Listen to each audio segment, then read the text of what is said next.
2024년 12월 1일 개엄 이틀 전 야당이 2025년도 정부 편성 예산안을 4조 1천억 원 삭감하여 단독 처리하였죠. 예, 맞습니다. 그러면 이 사건에서는 여야 합의 없이 단독 처리되었다. 이게 구체적으로 어떤 의미죠? 예결위에서 감액만 야당이 주장했기 때문에 여당은 반대를 하고, 따라서 여당 의원이 동의 없이 야당만 참석해서 감액만을 한 경우입니다. 이렇게 정부 예산안을 여야 합의 없이 일방이 단독 처리한 사례가 있었습니까? 한 번도 없습니다. 헌정사에 처음 있는 사례입니다. 예비비 포함해서 국가안보나 경제 그리고 국정운영의 아킬레스건을 건드리는 항목들을 건드렸기 때문에 문제가 된 거죠. 예. 북한의 핵과 미사일 기지를 선제 타격하는 킬체인, 그리고 날아오는 미사일 요격하는 미사일 방어체계 KAMD, 그리고 대량 응징 보복 KMPR, 이 삼축 체계가 북한의 핵과 대량 살상 무기 위협에 대응하는 우리나라의 핵심 안보 전력 맞습니까? 예, 그렇게 알고 있습니다. 킬체인 핵심 전력은 지휘 정찰이던데 그 사업 예산을 야당이 전년 대비 4,852억 원 삭감한 것 맞죠? 아닙니다. 그건 국회에서 제가 알기로는 1,226억이 삭감됐습니다. 전술 데이터 링크 시스템 성능 개략 사업 예산 226원 삭감, 78% 삭감 맞습니까? 예, 맞습니다. 우리가 이제 2023년 미국으로부터 미사일 도입을 승인받았고, 일본도 현재 150발 도입 추진 중이던데 야당이 SM-6 미사일 도입 예산 119억 5,900만 원을 96% 삭감시켜서 사실상 이 무기 도입을 중단시킨 거죠. 예, 근데 그게 국회 상임위 심사 과정에서 삭감이 되었고, 그 이후에 예결위에서 야당 단독으로 통과됐습니다. 야당은 북한의 도발 시 대량 응징 보복 핵심 부대인 특임여단 전략 보강 예산 42억에서 80% 삭감했죠. 예. 그 방사청 대드론 통합체계 구축 예산은 적 드론과 오물풍선을 방어하고 직접 타격할 수 있는 핵심 전력으로 평가받고, 그런데 야당이 북접경지역 대드론 통합체계 예산을 100억 원에서 99억 5,400만 원 삭감하여 사실상 전액 삭감한 거죠. 예, 근데 그 부분도 이제 국회 상임위 심사 과정에서 여야 합의로 삭감이 되고 예결위에서 야당 단독으로 통과시킨 걸로 알고 있습니다. 삭감 이유를 보면 주파수 확보 제한 등에 따른 소요 수정 여부가 불확실하다. 이게 무슨 의미고 타당한 이유입니까? 주파수를 제가 알기로는 확보하지 못했다고, 드론이 이제 운용되는 주파수가 있는데 그 주파수를 확보하지 못했다고 들었습니다. 이런 국방 예산 삭감으로 대한민국 방어 시스템에 공백이 생기고 소위 잘 나가던 K방산도 타격을 받을 수밖에 없었을 것으로 보이는데 어떻습니까? 예, 한국형 삼축 체제 구축이 반드시 필요한데, 북한의 공격에 대비하기 위해서는 필요한데, 이런 구축하는 시스템이 좀 늦어진다면 우리 안보 체계가 공백이 예상되고, 또 아무래도 무기를 생산한 기업 입장에서 보면 또 생산을 할 수 없으니까 K방산 같은 데도 조금 불리하지 않을까 생각을 합니다. 정부가 초급 간부 당직 근무비 인상과 복지 개선 등 처우 개선 예산 요청했었는데 야당이 감액 예산만 일방 통과시켰죠. 예, 그 부분은 정부안에가 있었던 건 아니고요. 국회 상임위에서 여야 간에 증액하기로 합의를 했는데 예결위에서 감액 예산만 통과시키는 바람에 증액되지 못했습니다. 작년 대왕고래에 이어서 며칠 전 일명 마귀상어라고 불리는 석유 매장 가능성이 있는 유망 구조가 추가로 발견됐죠. 예, 그렇습니다. 대왕고래 프로젝트의 경우에 해외 유사 사례 대비해서 실제 시추 가능성이 어느 정도로 평가됐습니까? 금세기 최고의 유전이라고 불리는 다이아나 유전의 경우에 그 당시 성공률이 한 16% 정도로 봤었습니다. 근데 대왕고래 쪽은 20% 정도 되기 때문에 높다고 평가를 했었습니다. 야당이 단독 처리한 예산안에서 대왕고래 사업 예산은 98% 삭감됐죠. 네, 맞습니다. 야당은 차세대 원전 기술 핵심으로 평가받고 있는 소듐 냉각 고속로 기술 R&D 예산 정부 편성한 90억 중에 90%를 삭감했죠. 예, 맞습니다. 통상 재난이나 재해가 발생했을 때를 대비해서 예비비 예산 책정해두죠. 예. 야당은 2025년도 예산안에서 재해 재난 목적 예비비를 가장 큰 규모로 2조 6천억 원 중에 1조 삭감했죠. 예, 그렇습니다. 예비비라고 하니까 사람들이 혹시나 있을 일을 대비해서 그냥 묻어두는 돈쯤으로 생각하는데 예비비가 왜 필요한 겁니까? 예비비는 예산 외 지출, 예산 초과 지출을 충당하기 위해서 운용을 하고 있는데요. 예비비의 종류가 두 가지가 있습니다. 일반 예비비하고 재해 예비비 두 가지가 있고요. 재해 예비비는 우리가 이제 태풍 같은 자연 재난이라든지 코로나 같은 우리 전염병, 그다음에 환율 부족 소요, 인건비 등 특정한 목적에 쓰도록 돼 있습니다. 그리고 재해 예비비가 남는다 그래서 일반 예비비로 전용을 쓸 수가 없습니다. 그래 일반 예비비는 통상적인 용도에 쓸 수 있도록 돼 있고요. 재해 재난 예비비를 이렇게 많이 삭감했을 때 재해 재난에 대비하는 것 외에 국정 운영이나 다른 정책에도 어떤 영향이 있습니까? 이번에 재해 예비비를 1조 원 삭감했고, 또 일반 일반 예비비를 1.4조 원 삭감을 해서 총 2.4조 원 삭감이 됐는데요. 재해 예비비 같은 경우에는 태풍 같은 큰 게 안 오면 충당이 되지만 큰 재난이 오면 충당하기가 어려운 부분이 있고요. 일반 예비비 같은 경우에는 지금 규모가 남아있는 게 0.8조밖에 없습니다. 그런데 지난 3년간 실집행액이 1.2조입니다. 평균 연지출액이. 따라서 일반 예비비는 지금 굉장히 거의 없다. 사실상 지금 일반 예비비 남아있는 0.8조도 국정원에서 사용하는 안보 비용이 0.7조가 넘고 그 일반적으로 쓸 수 있는 용도의 예비비는 400억 정도에 불과해서 금년에는 일반적인 용도 예비비는 쓸 수가 없습니다. 이번에 야당은 청년 일자리 지원 예산도 46억 삭감했죠. 예, 그렇습니다. 취약계층 아동 지원 사업 예산도 21억 4,800만 원 삭감 맞죠? 예, 근데 국회 상임위 심사 과정에서 그 부분도 삭감이 됐고 예결위에서 야당 단독으로 통과하면서 감액이 됐습니다. 아이돌봄 지원 예산 384억 삭감 맞습니까? 예, 맞습니다. 상식적으로 이용 대상자가 1만 명 늘면 예산이 증액돼야 되는 거 아닙니까? 예, 그 부분은 맞는 말씀입니다. 대상자가 늘어서 증액이 돼야 되는데 국회 상임위에서는 2023년에 그 집행률이 떨어진다고 해서 그 부분을 감안해서 정부안에서 10%를 감했습니다. 그래서 전체 예산 수준은 2024년과 2025년이 비슷한 수준으로 돼 있는 상황입니다. 야당은 부처 중에 복지부 예산 가장 많이 2,689억 삭감했던데 맞습니까? 제가 뭐 비교를 안 해봐서 확실하게는 모르겠습니다만 복지 쪽이 많이 삭감됐습니다. 최근 기사를 보면 야당이 보건복지부 중증외상센터 전문의 수련센터 지원사업 예산을 전액 삭감해서 11년간 운영되어 오던 국내 유일의 중증외상 전문센터가 이번 달 28일에 문을 닫게 되었다라는 기사가 있던데 맞습니까? 제가 그 부분은 정확하게는 모르겠지만은 복지 관련 많은 예산들이 상임위 심사 과정에서 삭감되고 예결위 과정에서 야당 단독 통과로 반영이 안 된 걸로 알고 있습니다. 최근 법무부 인사검증단 아시죠? 예. 그 운영경비가 전액 삭감돼서 그 소속 공무원들이 화장실도 근처 다른 건물 가서 쓰고 쓰레기 봉투도 집에서 가져와 쓰고 있다는 이야기 들어보셨습니까? 예, 언론에서 봤습니다. 증인 공직에 계시면서 특활비나 특경비 사용해 보셨나요? 예, 해봤습니다. 이게 야당이나 일각의 주장처럼 특활비, 특경비가 소위 깜깜이 예산이고 개인 용도로 쓸 수 있는 예산입니까? 그렇지는 않습니다. 그럼 왜 이런 지적이 나온다고 보십니까? 특활비라는 부분이 기밀을 요하는 사건이나 수사에 직접 활용되는 그런 경비이기 때문에 어느 정도 제한이 있습니다. 따라서 특활비 같은 경우에는 사용 일시하고 금액만 명시를 하면 되고 구체적인 내용은 하지 않아도 되는데 현재 그 부분이 국회에서 문제 삼고 있는 내용입니다. 전 정부 검찰 특활비를 보면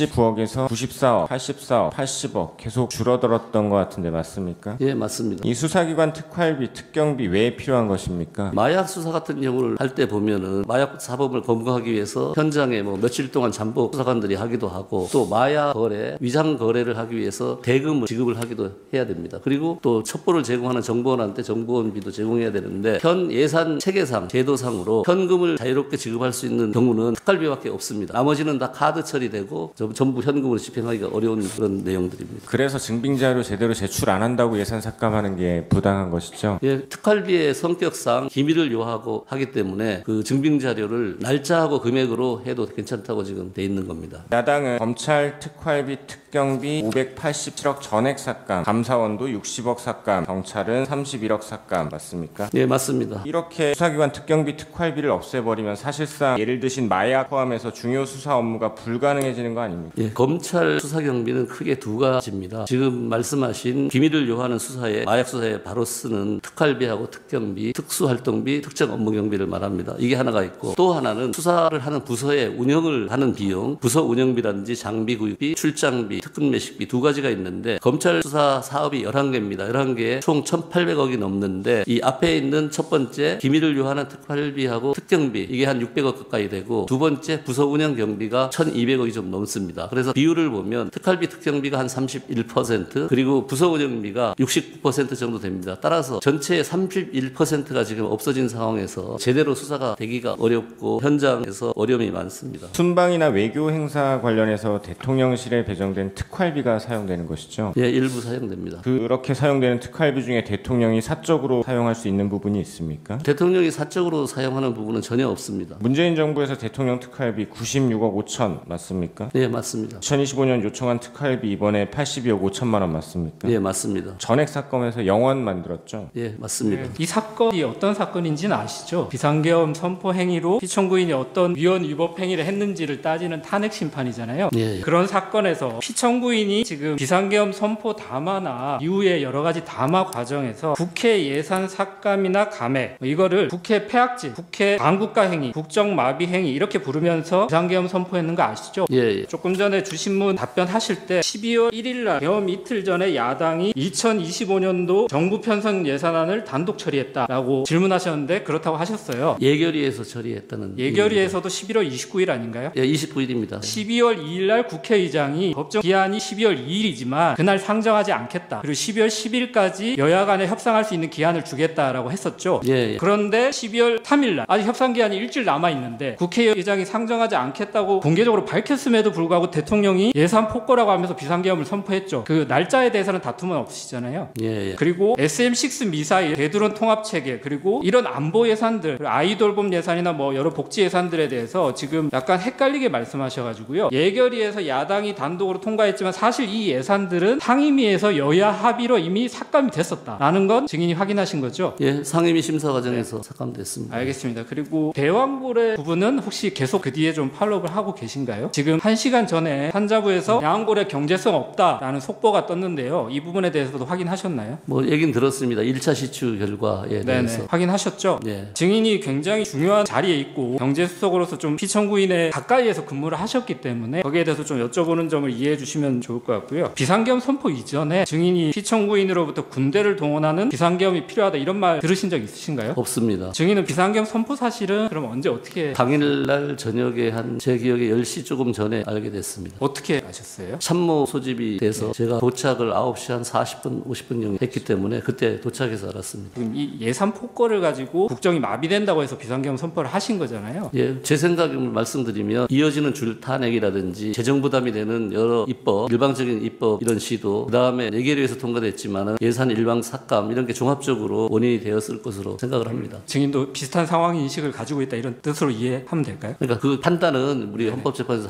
알겠습니다. 최상목 권한대행이 지금 기재부 장관이시고 증인 이전에 이제 대통령실 경제수석이셨잖아요. 근데 이 비상계엄 선포 후에 최상목 권한대행하고 비상계엄 관련된 대화를 나누신 적이 있을까요? 없습니다. 대화를 전혀 안 나누셨어요. 예. 아니 왜냐하면 이게 뭔가 경제적으로 큰 영향이 있을 것 같은데 경제수석이 기재부 장관하고 경제에 미칠 영향에 대해서 대화를 나눌 것 같거든요. 근데 전혀 뭐 전화 통화도 없고 그랬어요? 예, 전화 통화한 적 없습니다. 대화도 하신 적 없고요. 딱 전화 통화 한 번 제가 받아본 네. 거는 제가 여기 증인 채택됐다고 무슨 이유로 됐는지 최근에? 본인 직접 통화는 아니고 비서실에서 한번 연락이 온 거 외에는 없습니다. 그러니까 다만 회의 같은 데서 만나기 때문에 회의 같은 데서 만났을 땐 얘기는 하지만 비상계엄은 얘기한 적은 없습니다. 비상계엄하고 탄핵 때문에 이렇게 경제적으로 문제가 있다 이런 얘기들이 많이 있는데 대한민국 경제를 책임지는 사령탑 같은 분들이 이거에 대해서 대화를 안 나누시나요? 예, 제가 직접 한 적은 없습니다. 알겠습니다. 증인은 이 문건은 비상계엄 선포 전에 검토하거나 보신 적 있으신가요? 비상계엄 선포 전이나 후에 한 번도 본 적이 없습니다. 뉴스를 통해서라도 예, 뉴스 통해서 봤습니다. 네. 이 문서를 보면 첫 번째 예비비를 조속한 시일 내에 충분히 확보하여 보고할 것 이렇게 기재가 돼 있습니다. 헌법 55조에 의하면 예비비 총액은 국회 의결을 얻어야 되는데 기재부 장관이 이렇게 임의로 확보를 할 수 있나요? 글쎄요, 뭐 어렵다고 봅니다. 같은 문서에 밑에 국가 비상 입법기구 관련 예산을 편성할 것 이렇게 기재가 되어 있는데요. 국회에서 심의 의결된 예산안을 기재부가 임의로 전용해서 편성을 할 수 있나요? 평상시에는 할 수가 없습니다. 이 경우에는 제가 뭐 내용을 잘 알지 못해서 어떻다 말씀을 원칙적으로 못 드리겠습니다. 못한다 이렇게 이해하면 예, 될까요? 예. 증인이 이 문서를 봤을 때 국가 비상 입법기구 관련 예산을 편성할 것 이런 부분이 좀 어떻게 이해가 되시나요? 저는 모르겠습니다. 이 표현도 처음 뉴스를 통해서 봤고 오늘 보지만은 무슨 의미인지 저는 잘 모르겠습니다. 알겠습니다. 증인이 이제 1987년도에 행정고시 합격해서 계속 예산재정부서에 근무하셨잖아요. 예. 근데 이제 김영삼 정부에서 1993년도 8월에 금융실명제 실시에 관한 대통령 긴급재정 경제명령 하신 거 알고 계시죠? 예, 예. 그럼 대통령이 헌법 제76조에 따라서 긴급재정 경제명령을 발하기 위해서 밑에 적힌 국가비상입법기구 관련 예산이라고 되어 있는 그 부분처럼 국가비상입법기구가 별도로 이런 긴급재정 경제명령을 위해서 구성이 되고 별도로 예산을 편성하는 게 이렇게 필요한가요? 증인의 경험에 비춰봤을 때? 이 부분은 전 잘 모르겠습니다. 일하실 때 기재부에 뭐 긴급재정 경제명령을 하기 위해서 뭔가 매뉴얼 같은 게 그런 거 없습니다. 본 적도 그런 거 없고요. 예. 같은 문서에 국회 관련 각종 보조금, 지원금, 각종 임금 등 현재 운용 중인 자금 포함 완전 차단할 것 이렇게 기재가 돼 있습니다. 증인이 이제 예산 전문가시기도 하고 국회 예산결산특별위원회 2009년도에 파견 나가셨었죠. 예. 잘 아실 것 같은데요. 국회 관련 임금에는 어떤 게 있나요? 그 부분도 잘 모르겠습니다. 여기에서 의미하는 바는 모르겠습니다. 헌법 제54조에 따라서 정부가 이제 예산 편성 권한 가지고 있죠. 예. 그리고 국회는 예산 심의 확정 권한을 가지고 있죠. 그래서 헌법 57조에 따라서 국회가 정부의 동의 없이 증가하거나 새 비목을 설치할 수는 없지만 정부가 제출한 예산안 감액할 권한은 헌법상 당연히 인정되는 권리죠. 거죠. 예, 그렇습니다. 통상 정부가 예산안 제출하면 아까 증인 말씀하신 것처럼 국회가 정부 제출 예산안 각 항을 이제 사업별로 감액하는 경우가 종종 있죠. 예. 국회 예산정책처 2025년도 예산안 심의 결과 자료를 보니까요. 정부 지출 예산을 국회가 감액한 금액 기준으로 뭐 증감이 있을 수 있고 증액 사업 부분을 따로 편성을 하잖아요. 근데 그 부분 말고 정부 예산안 편성에서 감액한 금액 기준으로 봤을 때 총지출 감액 규모가 2025년에 4.1조 원, 2024년에 4.7조 원, 2023년엔 13.8조 원, 2022년에 5.6조 원입니다. 증인 이 사실 알고 있죠? 예, 그렇습니다. 네, 이 중에 2022년 부분은 5.6조 원 감액됐을 때 현재 여당이 야당일 때 감액된 것이죠. 연도상으로 봤을 때. 예. 총지출 감액 규모가 이렇게 쭉 봤을 때는 최근 4년 중에 2025년의 감액 규모가 가장 적은 거 아닌가요? 통상 감액은 4조에서 5조를 하니까 4.1조가 많지 않은 적은 부분에 들어갑니다. 피청구인께서 여러 가지 주장을 섞어서 하시는데 예산을 4.1조 원을 깎은 게 문제인지 아니면 특정 사업의 예산을 감액시킨 게 문제인지 아니면 야당이 예결위를 단독으로 처리한 게 문제인지 이런 주장들이 여러 가지 섞여 있습니다. 근데 증인께서 말씀하시는 거는 4.1조 원 감액 자체는 그렇게 큰 문제는 아니다. 예산 폭거라든가 국정 마비 사태로 갈 건 아니다. 이렇게 평가하는 근데 건가요? 기본적으로 예결위에서 일방적으로 단독 야당 통과시킨 거 하나 하고 4.1조에 말씀드린 것처럼 내용이 문제예요. 내용 부분은 이따 또 예, 규모 여쭤보겠습니다. 자체는 그게 크다고 보지는 그러니까 않습니다. 규모 자체는 크지 않죠. 예. 특정 사업 예산이 조금 전에 얘기한 뭐 드론이라든가 뭐 아이돌봄이라든가 이런 여러 가지 사업들이 굉장히 많잖아요. 그 중에 대부분은 여야 합의로 상임위에서 삭감이 된 거고요. 근데 이런 특정 사업 부분의 예산이 감액됐다고 해서 예를 들면 대왕고래 경제성이 없다고 1차로 판단이 나왔지만 대왕고래 시추 사업 예산을 감액했다고 해서 국정이 마비된다고 이렇게 평가할 수 있나요? 대왕고래 예산 시추 예산을 삭감하면 1차 시추에 경제성이 없다고 나오더라도 석유 탐사 같은 경우에는 아니, 제 질문은 여러 번 국정이 마비되는지를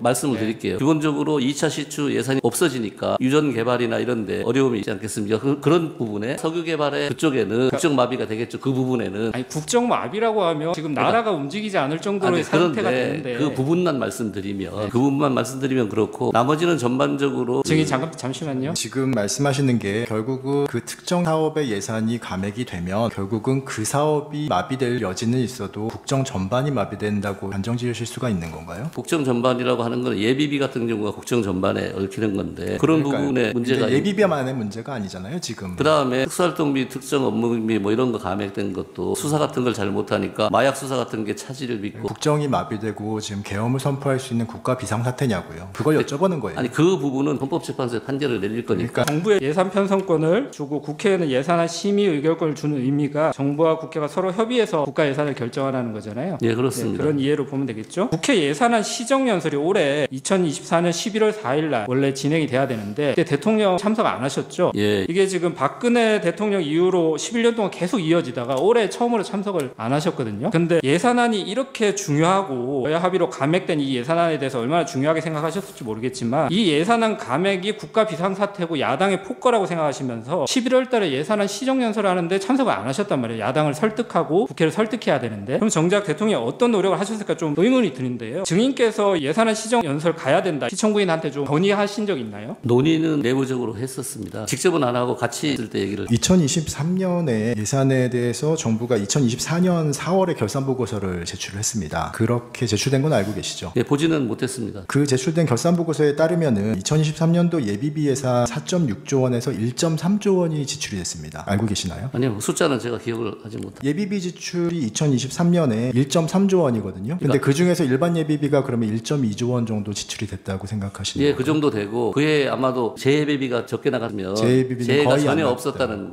얘기가 되겠죠. 그러면은 지금 일반 예비비랑 목적 예비비가 있는 거잖아요. 예. 그리고 이번에 감액된 2.4조 원 예비비 중에서 일반 예비비 1.4조 원이 감액되고 목적 예비비 1조 원이 감액됐죠. 그러면 지금 남아있는 2.4조 원 중에서 일반 예비비와 목적 예비비는 얼마씩인가요? 지금 일반 예비비가 0.8조 원이 남아 있고 목적 예비비, 재해 예비비가 1.6조가 남아 있는 거죠. 근데 재해 예비비가 문제가 아니고 네. 목적 예비비 문제가 아니고 일반 예비비 0.8조가 문제라고 제가 그러니까요. 말씀드립니다. 3년간 평균으로 일반 예비비가 1.2조 원이 지출이 되고 그다음에 재해 예비비는 굉장히 적은 금액들이 지출이 되어 왔던 거잖아요. 예, 그렇습니다. 예, 그러면은 사실은 이번에 2.4조 원 예비비를 편성을 하실 때 일반 예비비를 훨씬 더 높여서 편성을 하셔야 되는 거 아닌가요? 근데 거의 비슷한 금액으로 편성을 하신 거 아니에요? 편성은 예년하고 비슷하게 한 예년하고. 겁니다. 근데 예년을 보면은 지출되는 일반 예비비가 훨씬 많고 재해 예비비가 적은데 그럼 정부에서 예산안 편성을 잘못하신 거 아니냐는 말씀이에요? 일반 예비비를 2.2조를 편성했기 때문에 3년 평균에 매년 1.2조밖에 안 나가니까 충분히 많이 편성했 작성했죠. 재재난 예비비가 목적 예비비이기 때문에 일반 예비비가 부족할 때 그거를 사용할 수는 없다라고 말씀을 하셨죠. 예, 법상 그리고 그렇습니다. 지금은 일반 예비비가 문제라고 계속 예, 말씀하시는 그렇습니다. 거죠. 증인은 예산 전문가시니까 미국에서 셧다운이 발생하고 있는 거는 알고 계시죠? 예, 정부 폐쇄예요. 셧다운이 되면은 국방과 교통, 치안 등 필수 업무를 담당하는 그런 공무원들과 현직 군인은 무급으로 일을 계속하게 되죠. 예. 근데 또 나머지 공무원들은 무급휴직에 들어가서 정부가 폐쇄되는 거죠. 예. 2019년 트럼프 일기 행정부에서 30일 넘는 셧다운이 발생한 것도 알고 계시죠. 예. 그리고 그 셧다운으로 인해서 미국 경제 손실이 110억 달러, 한국 돈으로는 14조 9천억 정도 발생했다고 평가가 되는데 이런 사실도 알고 계시죠. 예, 그 부분은 뭐 제가 금액은 잘 모릅니다. 그리고 2076년부터 2024년까지 미국에서 이런 셧다운이 22번 발생했다는 것도 알고 계시나요? 자주 있다는 건 알고 있습니다. 이렇게 자주 있는 셧다운에서도 셧다운이 발생했을 때 이거 다 예산 문제잖아요. 예. 그리고 미국 의회에서 예산안을 통과를 안 시켜줘가지고 발생하는 문제인 거죠. 예. 그런데도 미국 행정부가 군대까지 동원해서 의회를 압박한다 이런 얘기는 들어보신 적이 있나요? 없습니다. 2024년 12월 2일에 국회의장이 예산안 의결에 관해서 예결위 통과 예산안을 12월 2일에 본회의에 상정하지 않겠다. 그리고 정기국회가 끝나는 12월 10일까지 예산안을 처리해야 되니 합의를 해달라. 이렇게 요청을 하고 예산안 의결을 미룬 거는 알고 계신다고 하셨죠. 예, 언론에서 봤습니다. 사실 이 사건이 지금 이렇게 예산 감액을 국정 마비의 원인이다 혹은 국가 비상사태라고 주장을 하시는 거잖아요. 근데 지금 경제 전문가이신 증인께서 그런 것들에 대해서 평가를 안 하셨다면 결국은 그 모든 평가는 피청구인이 단독으로 하셨다는 건가요? 그런 부분은 제가 아닌 다른 사람이 보고했을지는 모르지만 저는 뭐 보고를 하지 않았습니다. 증인이 피청구인과의 관계나 대통령실에서 차지하는 위치가 예산과 관련해서는 증인이 좀 경제와 예산 부분은 피청구인과 소통을 해왔던 게 맞는 건가요? 기본적으로 뭐 제가 하는데 예산이라는 게 논리 로직 50%에 정무적인 판단 50이 들어간 게 예산이거든요. 예산 예. 과정에 따라서 예. 정치적 과정이라고 하고 있고. 그러니까 그런 로직이 들어간다면 정무수석하고 증인이 같이 협의해가지고 시정연설도 가라고 하시고 아니면 이런 감액된 예산안이 통과되면 각각의 국정에 어떤 영향을 미친지 서로 토론을 해야지 대통령의 정상적인 판단에 이렇게 근거가 될 수 있는 네, 거잖아요. 뭐 토론도 합니다. 왜냐하면 제가 이제 계속 의문이 드는 이유가 지금 비상계엄 선포 전에 이 예산안 감액이 이렇게 중요하다고 계속 얘기를 야당의 폭거 반국가세를 이런 얘기까지 하는데 이 부분에 대해서 정무나 아니면 증인하고 경제수석하고 같이 피청구인이 얘기하고 판단하지 않았는지를 여쭙는 거예요. 근데 그런 판단이 없었다는 거죠. 아니 감액 내용을 보고한 거지. 그러니까 그 내용만 이후에- 보고하신 거죠. 예, 토론은 그 안 이후에- 하신 거고요. 예. 아까 말씀하신 SM6 장거리 함대공 미사일 지금 문제 제기하시는 대드론 통합사업 전술 데이터 링크 시스템 개량 사업 이게 다 상임위에서 여야 합의로 방사청이나 국방부의 동의까지 받아서 감액된 거는 아까 인정하셨던 거죠. 예, 뭐 그렇게 들었습니다. 네, 초급 간부 초우 개선 아까 증인이 말씀하셨는데 제가 확인차 다시 여쭤보는데요. 초급 간부 초우 개선 관련해서 당직 근무부 인사, 작전 훈련관 간부 급식비 증액, 이사 화물비 대상 확대 이런 게 지금 마치 예산안에서 삭감돼 가지고 초급 간부에 대해서 전혀 신경 쓰지 않는다 야당이 이렇게 지금 얘기를 하시고 피청구인도 그걸 하나의 근거로 삼고 있는 것 같아요. 근데 초급 간부 초우 개선 관련된 당직 근무부 인상 등의 항목은 정부가 2025년도 예산안으로 당초에 제출했던 예산안 자체에 인상안이 포함되지 않아 있었던 거죠. 그러니까 감액하고 말고 할 여지가 없었던 거죠. 예, 포함되지 않았던 걸로 알고 있습니다. 네, 그래서 국방위에서 의원들이 국회에서 증액을 해보자라고 얘기를 했었던 거죠. 예, 그 부분이 대통령께서는 그런 부분을 예산안에 반영하라고 했는데 결과적으로 예산에 반영이 안 된 내용들. 그렇게 말씀하시면 이거는 행정부의 잘못인데 반영이 행정부 안돼 내부에서 있습니다. 예산안을 편성되지 않은 건데 이게 뭔가 국회 예산 폭거로 볼 수는 없는 거잖아요. 그러니까 예결위에서 예. 통과되기 이전에 포함되지도 않은 예산안에 대해서 감액했다고 이게 예산안 폭거라고 주장할 수는 없는 거잖아요. 아니 그거는 사실관계를 예, 그거는 맞습니다. 에너지 안보 예산 관련해서도 대왕고래 프로젝트가 이제 시추 항공당 1,000억 원 이상이 소요된다고 제가 확인했었는데요. 그 최소한의 사업성 이렇게 평가할 수 있는 자료가 좀 제공돼야 되는 거 아닌가요? 그래야지 국회 입장에서는 예산안을 심의하면서 이렇게 많은 예산을 들여올 수 있을 정도로 사업성이 있을지 이런 걸 심의하는 게 예산의 심의권이잖아요. 근데 액트 지오의 평가 보고서 같은 경우가 있으니까 그 안에도 충분히 나와 있다고 근데 저는 보고 국회에서 있습니다. 이제 계속 이게 사업성 평가 내용이 부족하다라고 했고 지금 조금 전에 1시간 반 전에 산자부에서도 시추했을 때 경제성이 없는 걸로 지금 1차적으로 결론이 났잖아요. 그런데 국회가 한 달 전 시점에 이 예산을 삭감했다는 것이 국정을 마비시키고 아니면 반국가 세력으로 이렇게 평가받을 일은 아니잖아요. 오히려 산자부 역시도 인정을 하게 된 거죠. 근데 유전 개발에 대해서는 그 부분에 대해서는 마비시키고 한 게 맞는 거죠. 왜냐하면 시추 예산이라는 게 유전에 기본적으로 5번, 6번을 해야 되는 건데 시추를 자, 한 그러면 번으로 끝날 수가 지금 없는 이렇게 거고요. 예산을 많이 들여서 시추를 했어요. 근데 이게 시추도 사실은 한국석유공사에 출자하는 거잖아요. 네, 예산을. 그렇습니다. 그렇잖아요. 그래서 출자를 지금 예산안이 통과되지 못하니까 석유공사가 자체 비용으로 지금 1차 시추를 한 거고요. 근데 경제성이 없게 나왔어요. 그러면 국회가 예산안을 통과시켜서 시추를 했는데 경제성이 없게 나왔어요. 그러면 이 책임은 누가 지나요? 행정부에서 그거는 지는 책임질 내용이 아닙니다. 아닌가요? 왜냐하면 시추는 국회는 기본적으로 예산을- 여러 번을 해야 되는 게 아니, 그러니까 국회는 되는 거고 그렇기 외국도 다 때문에 그렇게 합니다. 신중하게 예산을 심의하고 편성할 권한을 행사하는 거잖아요. 그 부분을 제가 그거는 또 심의가 안 맞는 거죠. 그렇게 의견이 심의해서는 다르시니까 예산 심의가 제대로 하지도 않고 알겠습니다. 시간이 그런 많지 거죠. 않아서 증인은 그 피청구인이 2023년 12월 10일 담화에서 야당의 예산 폭거를 아까 말씀드린 것처럼 계엄 선포 사유로 들면서 원전 생태계 지원 예산 삭감하고 체코 원전 수출 지원 예산은 무려 90%를 깎아버렸다. 야당이 4세대 원전 개발 관련 예산은 거의 전액을 삭감했습니다. 이런 발언한 사실 알고 있죠. 예. 12월 10일 담화에서.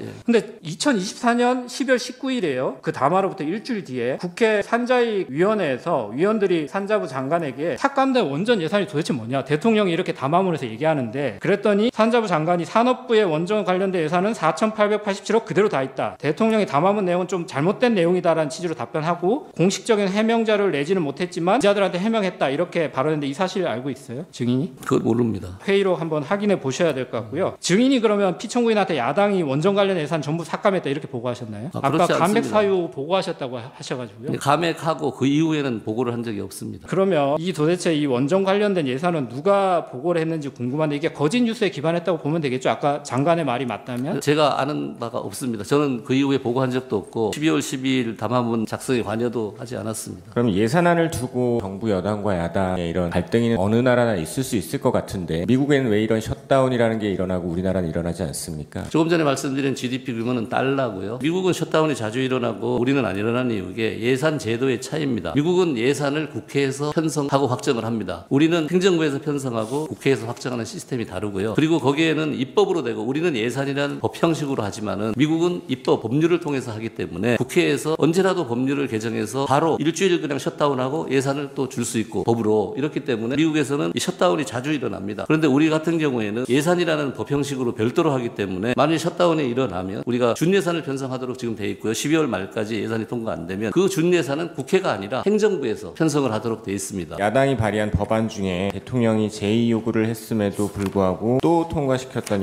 양곡관리법 개정안 아시죠? 예, 알고 있습니다. 개정안 주요 내용이 국민들이 쌀 소비량과 상관없이 농민들이 초과 생산한 쌀을 정부가 전부 사들이도록 강제하는 쌀 강제 매수법이라고 알려져 있던데 맞습니까? 예, 맞습니다. 이 양곡관리법 개정안이 시행되면 시장에 어떤 영향이 있습니까? 지금도 남아도는 쌀이 과잉 공급이 되고 우리가 보리나 콩 이런 잡곡들은 생산을 하지 않기 때문에 양곡 양정에 완전히 균형이 무너지는 그런 농업과 농촌을 망하게 하는 농망법이라고 생각합니다. 초과 생산의 문제나 가격 왜곡의 문제도 발생할 수 있습니까? 네, 그렇습니다. 유사한 취지의 농수산물 관련 법들은 그리고 이 양곡관리법 개정안이 시행되면 그래도 혹시 농민이나 어민들이나 뭐 농업업 발전에 도움이 되는 측면이 좀 있지 않습니까? 뭐 일부 도움이 되는 측면이 있겠죠. 뭐 쌀을 생산하는 농가는 도움이 될 수 있겠지만 전체 농민이나 어민한테는 전체적으로 보면 손해가 되기 때문에 그건 맞지 않다고 생각합니다. 또 야당이 추진했던 국회 증언감정법 아시죠? 예. 문제된 내용은 국회가 요구할 경우 개인정보와 영업비밀 보호 등 어떠한 이유로도 거부할 수 없도록 하는 그런 내용이었죠. 그렇습니다. 국회 증언 감정을 통해서 국내 기업들의 기술 유출 우려가 있던데 실제로 이 법이 시행되면 이 법으로 인해서 기술 유출이 좀 손쉬워지거나 가능해집니까? 경제계에서는 기술 유출 우려가 크다고 얘기를 하고 있습니다. 최근 우리나라 핵심 기술들이 해외로 유출되는 일이 잦아지고 있고 그럼에도 기술을 유출한 외국인은 간첩죄로 처벌할 수 없는 문제점이 있는 것으로 알고 있는데 맞습니까? 예, 맞습니다. 아까 산업통상자원부 장관이 원전 관련 예산 4,880억 그대로다. 근데 제가 말씀드린 소듐 냉각 고속로 R&D 예산은 박희정 통부 예산 아닙니까? 예. 맞습니까? 예, 정확하게 제가 모르겠습니다. 야당은 민생 법안은 발목 잡고 반대되는 법안은 단독 처리를 강행해 왔었는데 이에 대해서 대통령이 증인 포함해서 평소 참모들에게 했던 말 중에 글로벌 최첨단 경제 시대의 경제 붕괴는 전시 사변보다 위중하다. 원전 산업, 반도체 산업의 발목을 잡는 것은 미래 성장 동력 산업들을 고사시키는 것이다. 이런 말 했던 거 기억나십니까? 예, 말씀하셨습니다. 경제 활성화 그리고 반도체 산업 등 성장 동력 확충을 위한 반도체 특별법, 기업 밸류업 프로그램 이게 모두 야당의 반대로 표류되고 있었죠. 예, 그렇습니다. 2024년 9월 민주당이 전국민 1인당 지역사랑 상품권으로 25만 원씩 그냥 나눠주겠다는 법 개정안 발의했다가 24년 10월 대통령이 거부권 행사한 사실 알고 계시죠? 예, 알고 있습니다. 이 법 개정안 전 국민에게 25만 원씩 지원하는 이 법에는 어떤 문제가 있습니까? 그렇게 소득 수준에 관계없이 뭐 다 나눠주고 하면 돈이 10조 이상이 들어가고 포퓰리즘적으로 그런 성격을 띠고 있고 그 다음에 입법으로 행정권을 제약하는 상권 분립에 위배되는 그런 문제가 있습니다. 그리고 그 목적이 이재명 대표의 대선을 겨냥한 대표적인 현금 살포 포퓰리즘 법안이라고 평가받기도 했었죠. 예. 민주당이 예산안을 대폭 삭감해서 단독 처리한 배경을 보면 당초 민주당이 전국민 25만 원 지원 예산 3천억을 넣어야 한다라고 하다가 받아들여지지 않자 정부 예산을 대폭 삭감해서 단독 처리한 것으로 알고 있는데 맞습니까? 제가 알기로는 3천억이 아니라 정부에서는 3천억 정도를 생각했고 민주당에서는 1조 원을 지역사랑 상품권으로 1조 원을 요구를 했습니다. 민주당은 대통령 탄핵 소추 이후에 다시 이 25만 원 지원 예산 넣고 삭감했던 정부 편성안 일부도 다시 넣어서 추경 예산 통과를 추진했었죠. 그 부분에 대해서 직접 듣지는 못했습니다. 최근에 지역사랑 상품권법 예산 포기할 테니 추경하자 이러고 있는 사실은 알고 계신가요? 예, 언론에서 봤습니다. 실제 야당 이재명 대표가 추경 예산을 언급을 했습니다. 예산이 통과돼서 예산서에 잉크가 마르기도 전에 추경 예산을 논의하자고 했다는 것 자체는 예산안 통과가 잘못됐다는 것을 시인하는 거 아니겠습니까? 예, 그렇게 볼 수도 있습니다. 대통령은 선거 당시에 주요 추진 정책이라든지 공약을 내걸고 합니다. 각종 중점 추진 정책들을 설정을 하게 됩니다. 그런 정책 공약이나 중점 추진 정책을 추진하는데 각종 예산이 필요하고 법안이 필요합니다. 근데 지금 거대 야당에서 중요 정책에 대한 각종 예산들이 삭감되고 법안이 발목을 잡혀서 추진을 할 수가 없는 상황이 됐습니다. 그리고 야당 대표나 야당에 대한 어떤 수사나 조사를 했다는 이유로 검찰, 경찰, 감사원들의 특활비, 활동비를 전부 삭감을 했습니다. 그럼으로써 마약 사범이 넘치고 치안이 불안해지는 그런 상황이 야기됐습니다. 결국 정부 입장에서는 중요 정책을 추진할 수도 없고 정부가 책임져야 되는 치안이 불안해진다면 이것을 국가 위기 상황이라고 판단하는 것은 당연하지 않겠습니까? 예, 뭐 그런 측면으로 판단할 수도 있습니다. 비상계엄의 대외 신인도 추락과 경제가 더 나빠졌다는 언급을 잠깐 한 것 같습니다. 비상계엄 당시에 대통령이 판단한 것은 여러 가지 상황을 종합해 봤을 때 국가 위기 상황이고 국헌 질서가 문란해졌다는 판단에서 하신 겁니다. 그래서 계엄이 선포돼서 일시적으로 그런 여건이 있었고 그걸 치료를 위한 처방을 하기 위해서 일시적으로 경제가 나빠질 수 있습니다. 환자에게 약을 처방하면 잠시 악화됐다가 회복되는 것과 마찬가지입니다. 그것을 증명하는 것이 계엄 직후에 잠시 나빠졌던 각종 경제 수치들이 그 위에 회복되는 현상을 다 보였습니다. 주가를 포함해서. 그런데 다시 경제가 나빠지기 시작한 것은 대통령에 대한 내란몰이가 시작되고 추가로 총리를 비롯한 줄탄핵들이 이어졌습니다. 이런 것들이 외국에는 정말 좋지 않은 사인을 줘서 이것이 대외 신인도를 추락하는 원인이 됐고 경제를 더 나쁘게 하는 원인이 됐다고 생각하지 않으십니까? 예, 뭐 그런 측면도 있습니다. 대통령께서 혹시 이런 논의를 하신 적 있습니까? 조금이라도 서민 경제를 좀 좋아지게 하기 위해서는 소비를 촉진시켜야 된다. 소비가 활성화돼서 선순환 구조로 돌아가야 생산이 되고 경제가 활성화된다는 측면에서 소득세법이나 상속세법, 증여세법 그리고 법인세법들을 개정해서 좀 소비를 촉진시켜야겠는데 지금 거대 야당의 어떤 법안 발목 잡기에 발목을 잡혀서 한치도 못 나가고 있다. 이거에 대해서 안타까워하신 말씀을 들어본 적 있습니까? 예, 많이 들었습니다. 주요 정책도 추진이 안 되고 치안 질서도 불안해지고 경제가 많이들 어렵다고 하고 있습니다. 그래서 이 서민 경제 활성화를 위한 어떤 최소한의 조치마저도 좌절되는 상황에서 국정을 운영하고 있는 국정을 책임지고 있는 정부 여당 그리고 대통령의 입장에서는 당연히 위기 상황이라고 느끼거나 국정 마비 또는 심각한 상황에 처해 있다고 판단하는 것은 정상적이지 않겠습니까? 예, 그렇습니다. 그런 것들이 지금 이 비상계엄의 원인이 됐다고 판단을 하고 있고 비상계엄을 통해서 정상적으로 경제도 활성화시키고 어떤 국가 헌정 질서도 바로 잡아야 되겠다는 판단에서 하신 거라고 생각이 되는데 동의하십니까? 예, 이어지는 줄탄핵이라든지 재정 부담이 많은 입법 문제 그리고 예산 단독 삭감 이게 다 종합적으로 작용되지 않았나 생각을 합니다. 저희는 아까 특정사업 예산이 감액되면 국정마비 우려가 있다 이렇게 말씀하셨죠. 예. R&D 예산 관련해가지고 63억 원 삭감이 됐고 그게 큰 문제다 이렇게 말씀을 하셨죠. 그런데 2024년에 정부는 R&D 총예산안을 2023년에 31조 1천억 원이었던 거를 25조 9천억 원으로 총 전년 대비 5조 2천억 원을 삭감을 하셨어요. R&D 예산 알고 계시죠? 예, 뭐 숫자는 정확하게 기억 못하지만 그러면은 이런 내용을 보면은 R&D 예산 63억 삭감이 국정마비가 올 정도의 삭감이라든지 아니면은 반국가 행위라든지 이렇게 볼 수는 없을 것 같은데 어떠신가요? 지금 말씀하시는 거는 예, 규모의 문제인데요. 제가 말씀드린 건 개별 사업으로 말씀드리는 거예요. 개별 사업이요. 그러니까 5조 2천억을 삭감을 하면은 그 개별 R&D 예산은 전액이 삭감된 것도 굉장히 많을 거잖아요. 5조 2천억을 삭감을 했으면 그 내용은 제가 구체적인 내용은 모르겠지만 그 제일 많이 얘기는 삭감된 사업은 290억이 삭감이 됐어요. 2024년은 맞는 얘기지만 현지 시점에서 보면 2025년에 그때 삭감된 5조를 더 6, 7조로 더 늘렸기 지금은 때문에 늘렸는데 규모의 문제는 아니라는 지금은 거죠. 늘렸는데 지금 논점이 되지 않는다는 2024년에 거죠. 그 정도로 삭감을 했으면 이번에 63억 삭감된 한 개의 사업하고 비교했을 때 2024년에는 수많은 사업들의 R&D 예산이 거의 없어지거나 많은 부분이 삭감됐다라고 말씀드리는 거예요.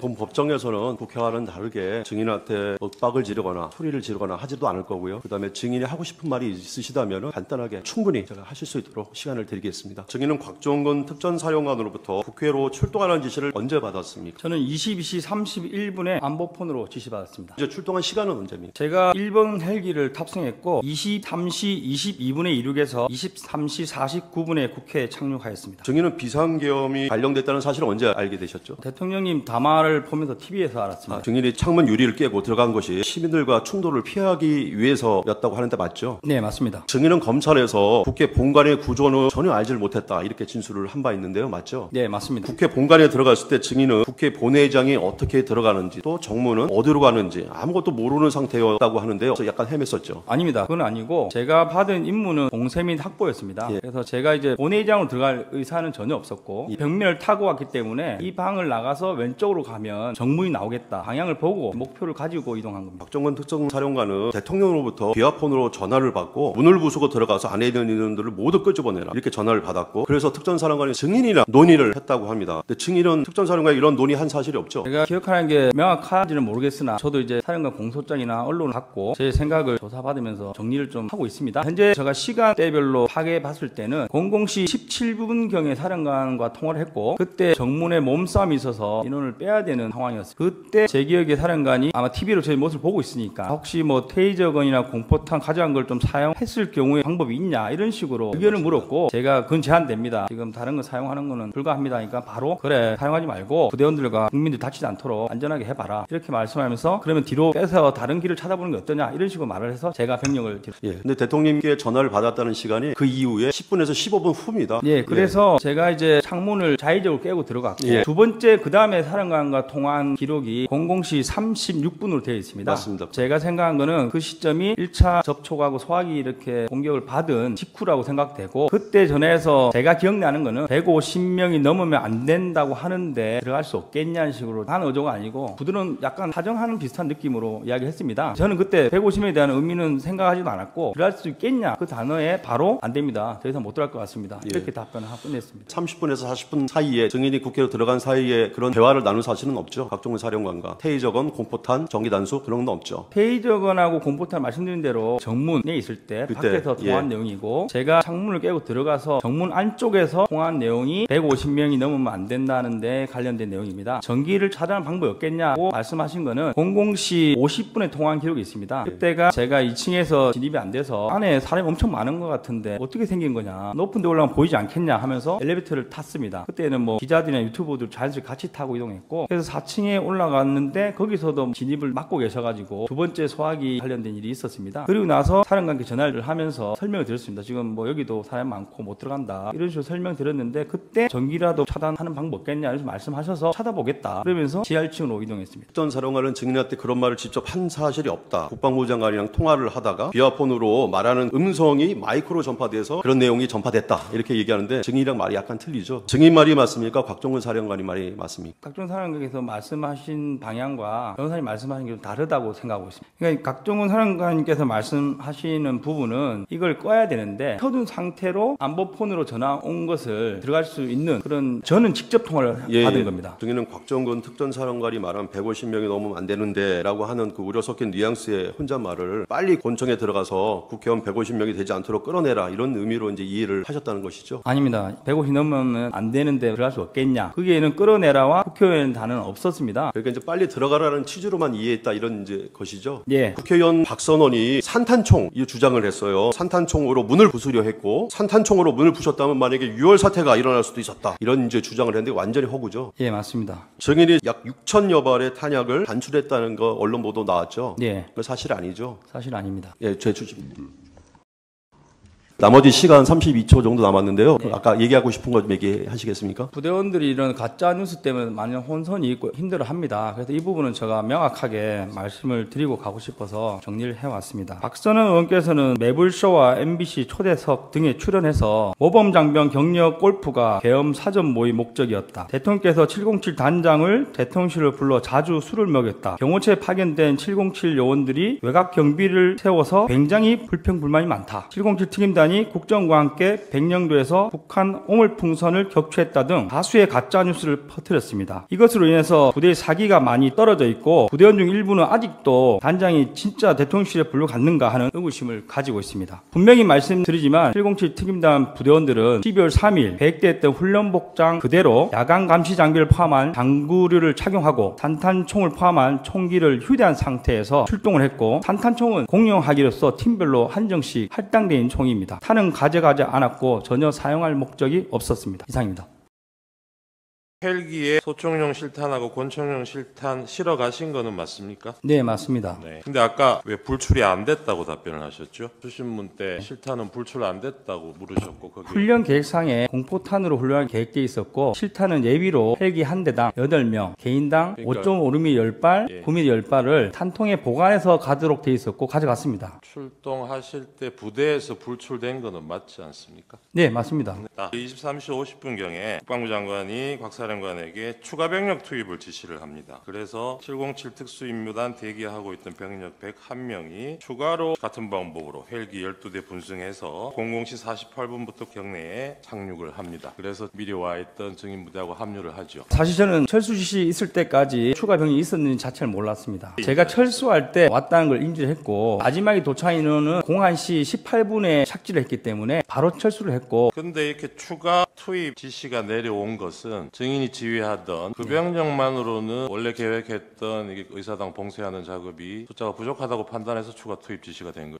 사령관이 지시했는데 그 배경은 정확히 모르겠습니다. 증인이 검찰에서 얘기하실 때는 그 부분도 얘기를 하셨던데요. 추가 투입한 이유가. 사실 지금 기억나지 않습니다. 이날은 사이로 제가 처음에 계획하셨던 정문 통제가 확보가 되면 거기로 사람들 뭐 출입 통제하기 위해서 그 그 문을 목적이 아닙니다. 묶는 용도로 가져가셨던 거 그거는 아니에요? 절대 아니고, 아니에요. 분명히 말을 부하들에게 했고, 봉쇄를 해야 되는데 문을 잠가야 되는데 케이블타이 넉넉하게 챙겨라. 그러니까요. 지금 제가 그거 여쭤보는 겁니다. 문을 봉쇄할 문을 목적으로. 봉쇄하기 위해서. 그러니까 사람은 전혀 아닌 네, 목적입니다. 제가 사람 여쭤본 네, 거 아니에요. 그렇습니다. 네. 김용현 장관은 자신이 끌어내라고 한 대상이 국회의원이 아니라 요원, 그러니까 의사당 안에 들어와 있던 공수부대원들이라고 진술을 했어요. 이거 증인이 듣기에는 어떻습니까? 이해가 됩니까? 개인 생각은 말하지 않는 게 좋을 것 같습니다. 근데 이 당시에 객관적인 상황은 30분 전에 707 부대 추가 투입이 됐지 않습니까? 그런 상황이었는데 병력이 모자라다고 판단해서 추가 투입 명령을 내렸을 텐데 불과 30분 뒤에 의사당 안에 들어가 있던 병력을 빼라. 이거는 좀 상식적으로 앞뒤가 안 맞지 않나요? 그분은 뭐 제가 답변 드리기 좀 잘 될 것 같고, 오해 사령관께서 답변하시지 않을까 생각합니다. 나중에 상황 종료되고 난 뒤에 국회 출동해 있던 부대원들 철수 지시 관련해서 대통령이나 국방부 장관이 그런 지시를 했다는 얘기를 들어보신 적이 있습니까? 없습니다. 01시 07분에 제가 사령관께 전화를 드렸습니다. 사령관님, 군인들 나가야 된다는데 가결되고 뭐랬다는데 어떻게 합니까? 이렇게 말씀드렸는데 사령관이 바로 형님들 바로 철수시켜라 이렇게 지시하셔서 저도 무전으로 철수 지시를 했습니다. 01시 18분부터 철수 준비를 하고 버스가 와서 그 시각부터 이동을 시작했는데, 그때 보면 이제 계엄사령부에서 아직 철수 지시가 없다는 말을 들었다, 이렇게 예. 증인 진술한 게 있어요. 차당 뒤편에 모여 있다가 2시 38분에 버스 도착했고 다 탑승하고 인원을 확인했더니 03시 6분이었습니다. 그래서 제가 지금 복귀하면 되겠냐 했는데 아직 승인 지시가 없다 이런 식으로 말을 했습니다. 그래서 제가 확인해 봐라 이렇게 하는 과정에서 03시 12분에 철수해랍니다. 이렇게 해서 이동을 한 겁니다. 자꾸자꾸 참고인 쪽에서 봉쇄로 계속 증인한테 물어보는데, 아까 말했듯이 그 봉쇄라는 의미는 국회를 모두 다 틀어막고 모든 사람의 출입을 저지시키는 것이 아니라 일단은 통제권 안에 두고 몇 년에 따라서 외부로부터 오는 테러리스트라든지 어떤 적으로부터 위협을 차단한다는 의미죠. 통상적으로 그렇고 저희 부대원들도 그런 생각으로 예. 이동했다고 확인했습니다. 증인은 2024년 12월 10일 날 오전 국방위 회의가 끝난 후에 곽종건 특전사 사령관과 같이 민주당 소속 국회의원 보좌관이 안내를 받아서 3층 방에서 잠깐 휴식을 한 적이 적이 있죠. 예. 곽정근 특전사령관의 방으로 들어갔는데 그 위에 차례대로 민주당 전문위원 이상혁, 부승찬 의원, 박범계 의원이 들어오면서 곽정근 특전사령관을 이것저것 물어보고 얘기했죠. 예. 그 자리에서 박범계 의원은 곽정근 특전사령관이 계엄을 언제 알게 됐는지 등을 물었고 이에 대해서 곽정근 특전사령관이 TV를 보고 계엄인 줄 알았다 이렇게 이제 답변을 하니까 아니 그 전에 알지 않았냐 이렇게 이제 추궁도 좀 했었고 또 다른 사령관들이 오전 그 회의 진술에서 모두 TV를 보고 계엄을 알았다라고 진술을 하는데 사령관이 좀 말을 맞춘 거로 증언을 좀 해달라 이런 요구 분명히 있었죠. 아닙니다. 제가 기억하는 방에서 핵심은 오전에 사령관께서 두 번째 통화 내용은 말씀드릴 수 없다고 한 거에 대해서 그 말을 해달라는 것을 계속 대화를 했습니다. 혹시 추가적으로 민주당 의원들이나 전문위원이 곽정근 사령관에게 얘기한 게 있으면 좀 기억나는 대로 얘기해 줄 수 있습니까? 솔직하게 다 얘기해 주시면. 저기 방은 사실 점심을 국회에서 제공한 구내식당에서 먹고 대기 시간이 1시간 이상 걸려서 제가 아는 지인을 통해서 방을 협조를 했습니다. 근데 이제 들어갔더니 관련 위원이 한 명 들어오시면서 이제 사령관과 이야기를 나눴고 그리고 이어서 이제 부승찬 의원과 박범계 의원이 들어왔습니다. 예. 결론은 사령관하고 뭐 대화 내용을 맞춘 거는 없는 걸로 제가 기억하고 사령관이 말을 안 하고 있는 것을 말을 하도록 유도를 좀 했습니다. 예. 그러니까 예를 들면 뭐 사령관님 뭐 솔직히 말씀하는 게 좋을 것 같습니다든지 이런 투로 대화를 나누면서 최종적으로 사령관께서 그러면 오후에 제가 진실을 말씀드리겠습니다. 뭐 이런 식으로 답변을 하면서 진행됐습니다. 혹시 박범계 의원이랑 곽정근 사령관이랑은 과거서부터 친분이 있었다는 건 알고 있었죠? 몰랐습니다. 저는 몰랐습니까? 처음 서로 만난 느낌이었습니다. 박범계는 곽정근 특전사령관에 대해서 공익제보자로 신청해 주겠다고 하면서 자신의 이름이 추천인으로 기재된 신청서에 그 내용을 좀 기재하라고 얘기했고 곽정근 특전사령관도 증인에게 좋은 거니까 너도 써라 이렇게 권유한 사실은 있죠. 네, 권유도 범계 의원이신지 옆에 계신 다른 의원이신지 기억 안 나지만 사령관께서 말씀하신 게 아니라 다른 의원이 종이를 주면서 사령관께 먼저 쓰라고 주셨는데 제가 옆에 앉아 있으니까 김정도 써라 이런 식으로 얘기해서 저도 따라 썼습니다. 아까 청구인 측에서 장관이 공수부대원들을 끌어내라고 했다는데 그게 어떻게 생각하냐고 하니까 그건 맞지 않는 말씀이다 이렇게 답변. 예. 이 당시에 지금 청구인 측에서 물어보면 끌어내라는 게 아니고 요원들을 빼내라고 한 상황은 당시 아까 증인께서 얘기했듯이 안에서 충돌이 나고 상황이 여의치 않으니까 요원들을 빼내라고 할 수 있는 상황은 충분히 됐던 거죠. 그 부분은 사실 제가 관여할 수 있는 영역이 아닌 것 같습니다. 네. 케이블 타이를 가지고 간 것은 체포용은 아닌 것은 틀림없죠. 체포용 아닙니다. 근데 그걸 정문 봉쇄용이라고 아까 말씀을 하셨는데 정문 봉쇄라는 것은 케이블 타이로 모든 문을 봉쇄해서 출입을 일체 봉쇄한다는 것이 아니고 일정한 증인의 통제에 두고 출입이 가능한 것을 전제로 하는 것이죠. 그렇습니다. 아까 곽중근 사령관은 직접 전화로 150명 얘기를 한 것이 아니고 통화하는 내용이 마이크를 통해서 전달이 됐다는 것하고 분명히 차이가 있습니다. 실제 마이크를 통해서 곽중근 사령관이 누가 통화하는 것을 스피커를 통해서 들은 적이 있습니까? 저는 없습니다. 저는 현장에 있었고 저한테 전화 와서 150명이 넘으면 안 된다는데 할 때는 안보폰으로 전화한 겁니다. 네, 그 사실과 다른 거죠.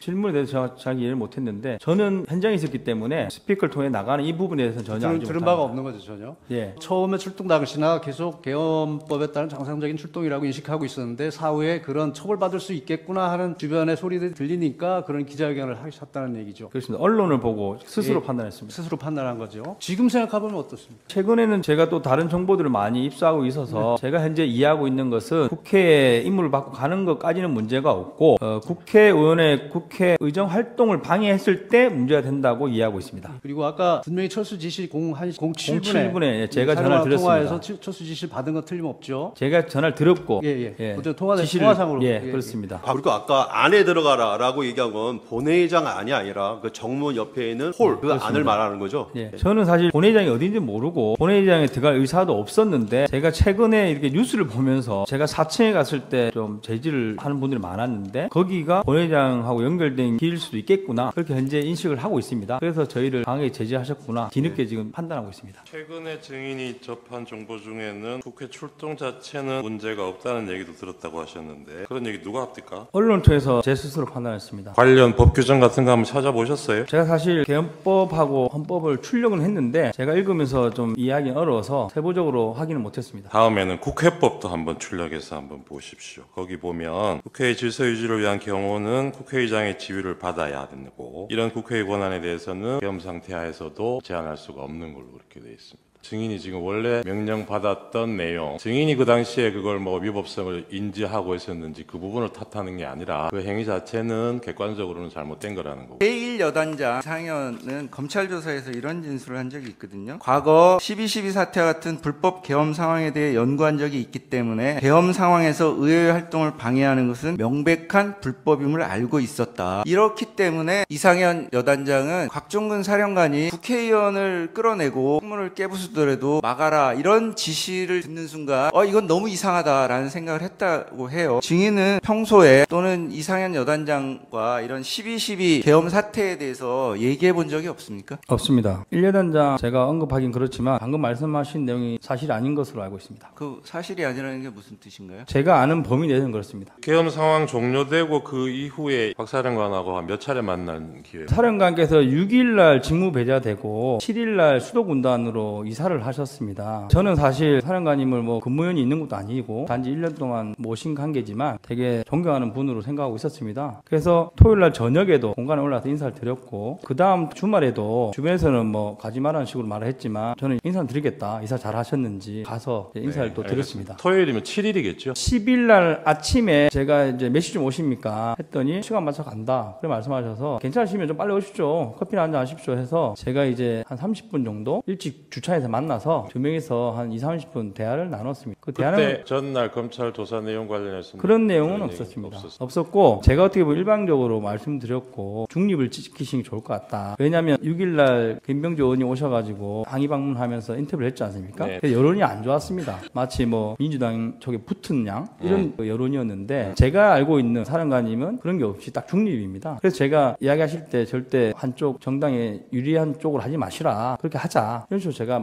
건의드리는 정도의 대화를 했습니다. 12월 6일 날 그 김병주 TV에 인터뷰할 때도 곽 사령관이 다 얘기한 건 아니라는 건 아시죠? 그렇습니다. 옆에 유리창을 깨고 들어갈 무렵에는 네. 그 현장에 도착한 병력들이 총 몇 명 정도 돼 있었어요? 그때 당시까지 온 사람들. 몸싸움 한 인원은 60여 명이고 제가 다 나오라고 해서 이동하자고 했는데 저를 따라오는 인원은 10명 정도밖에 안 됐습니다. 그래서 창문 깨는 과정에 인원들 더 데려와라 하고 최종 넘어간 사람은 16명입니다. 증인은 곽종근 사령관이 상부의 지시를 받았을 것이다 이렇게 증인이 생각하고 계신 거잖아요. 그죠? 그렇습니다. 근데 그 상부라는 게 대통령인지 국방부 장관인지 5분 간격으로 통화를 했으니까 그거 알 수 없는 거죠. 네, 알 수 없고 증인은 모르고 저는 장관 아니면 겸사령관 정도 되겠구나 이렇게 추측만 했습니다. 증인은 12월 1일 오후쯤에 김용현 전 국방부 장관으로부터 전국이 혼란하여 계엄 상황이 있을지 모르니 비상 상황에 대비해라. 계엄 상황이 발생하면 국회, 중앙선거관리위원회, 가천청사, 관악청사, 수원, 선거연수원, 민주당사, 여론조사꽃, 육군 특수전 사령부 부대를 투입시켜 시설을 확보하라. 이런 말을 했다고 하는데 맞습니까? 네, 그렇게 받았습니다. 위 지시에 따라 그 당시에 증인이 수첩에 출동 계획을 적어놓은 게 있습니까? 그때 기록한 것이 아니고 그때 당시는 머릿속으로 구상만 했습니다. 그걸 기록한 시점은 12월 3일 그때 했던 것입니다. 12월 3일 밤에 피청구인이 비상계엄을 선포한다는 것을 김용현 전 국방부 장관한테 들어서 알고 있었죠. 21시 45분경 그때 전화 왔을 때 그때 말을 했는데 당일날 그때 들었습니다. 비상계엄이라고는 얘기는 하지 않았고 주요한 상황 발표가 10분에서 20분 뒤에 아마 있을 거다 이렇게 얘기를 했습니다. 증인은 12월 3일 23시 17분 그러니까 담화 발표 전에 김용현 전 국방부 장관으로부터 비아폰으로 특수단 2개 지역대 그럼 한 90명에서 100명 정도 되죠. 요거를 헬기로 국회로 보내라 이런 지시를 받은 게 맞나요?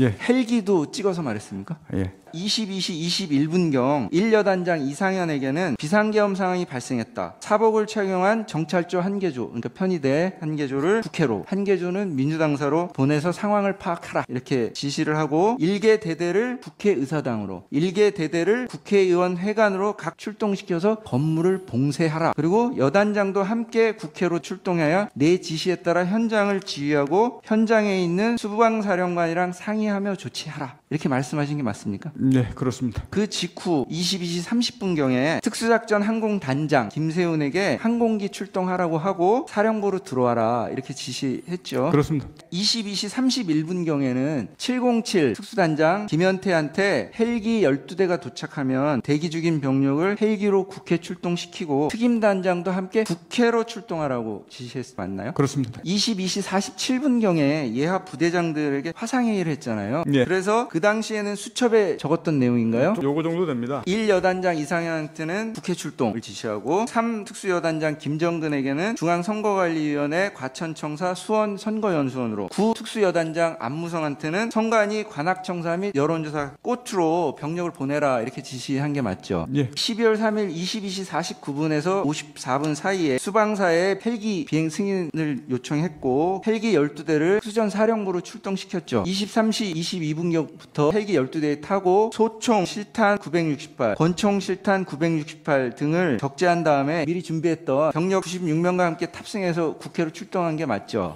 예. 23시 50분경에 김용원 전 국방부 장관으로부터 707 병력을 추가로 국회 투입해서 봉쇄 임무를 수행하라 이런 지시를 받은 게 맞죠. 맞습니다. 23시 40분경 윤석열 대통령이 제 비아폰으로 전화를 걸어 국회로 가는 부대가 지금 어디쯤 가고 있습니까? 이동 상황을 물으셨고 제가 국회로 이동 중에 있습니다 라고 답변을 드렸습니다. 다시 00시 30분경에 윤석열 대통령이 직접 제 비아폰으로 전화를 걸어와 아직 국회 내에 의결 정족수가 안 채워진 것 같다. 국회 안으로 빨리 들어가서 의사당 안에 있는 사람들을 빨리 데리고 나와라 이런 지시를 하셨습니다. 증인이 진술한 게 사실인가요? 네, 그렇습니다. 증인한테 데리고 나오라고 지시한 대상이 국회 의사당 안에 있는 국회의원들 맞죠? 정확히 맞습니다. 그때 당시는 우리 본관 안에 작전 요원들이 없었기 때문에 당연히 그게 국회의원이라고 생각하라고 그렇게 이해했습니다. 증인은 12월 4일 00시 20분부터 57분경에 김용현 전 국방부 장관으로부터 국회의원이 150명이 안 되도록 막아라. 빨리 의사당 안으로 들어가서 안에 있는 국회의원을 데리고 나와라 라는 지시를 받은 게 맞죠. 예. 00시 20분부터 57분경 특수임무단장 김현태 그리고 1여단장 이상현에게 건물 유리창을 깨고서라도 국회 본관 안으로 진입하라. 국회의원 150명이 넘으면 안 된다. 본회의장 문을 부수고라도 안으로 들어가 국회의원들을 밖으로 끌어내라. 대통령님 지시다. 문짝을 도끼로 부수고라도 안으로 들어가서 다 끄집어내라. 전기라도 차단하라. 뭐 이런 지시를 했다고 공소장에 있는데 맞습니까? 대통령과 김정현 전 장관이 저한테 지시한 내용을 참모들과 현장에 있는 지휘관하고 논의하는 과정의 내용이 그대로 써 있습니다. 나중에 알았는데 마이크가 이제 명령하더라도 이게 켜 있었는데 이걸 안 끄고 그대로 끝날 때까지 그대로 뒀었던 것 같습니다. 그렇게 하다 보니까 제가 얘기하는 것, 장관 지시하는 것, 뭐 대통령 지시받고 막 얘기하는 것 이런 내용들이 명령하달 때부터 끝날 때까지 예하 전체 인원들까지 이게 라이브로 생방송이 돼버렸습니다. 적법하게 계엄 사무를 수행했을 뿐인데 진짜 증인이 내란죄로 체포 구속된 건 좀 억울한 거 아닙니까? 그 부분을 제가 뭐 내란죄로 체포 구금된 게 적법하냐 아니면 그건 제가 판단할 영역이 아닌 것 같고는 법에서 판단할 알겠습니다. 부분인 것 같습니다. 예. 증인은 현장에 가지 않고 당시 특전사 내 전투통제실에서 지휘한 거 맞죠? 그렇습니다. 그 대통령이 증인에게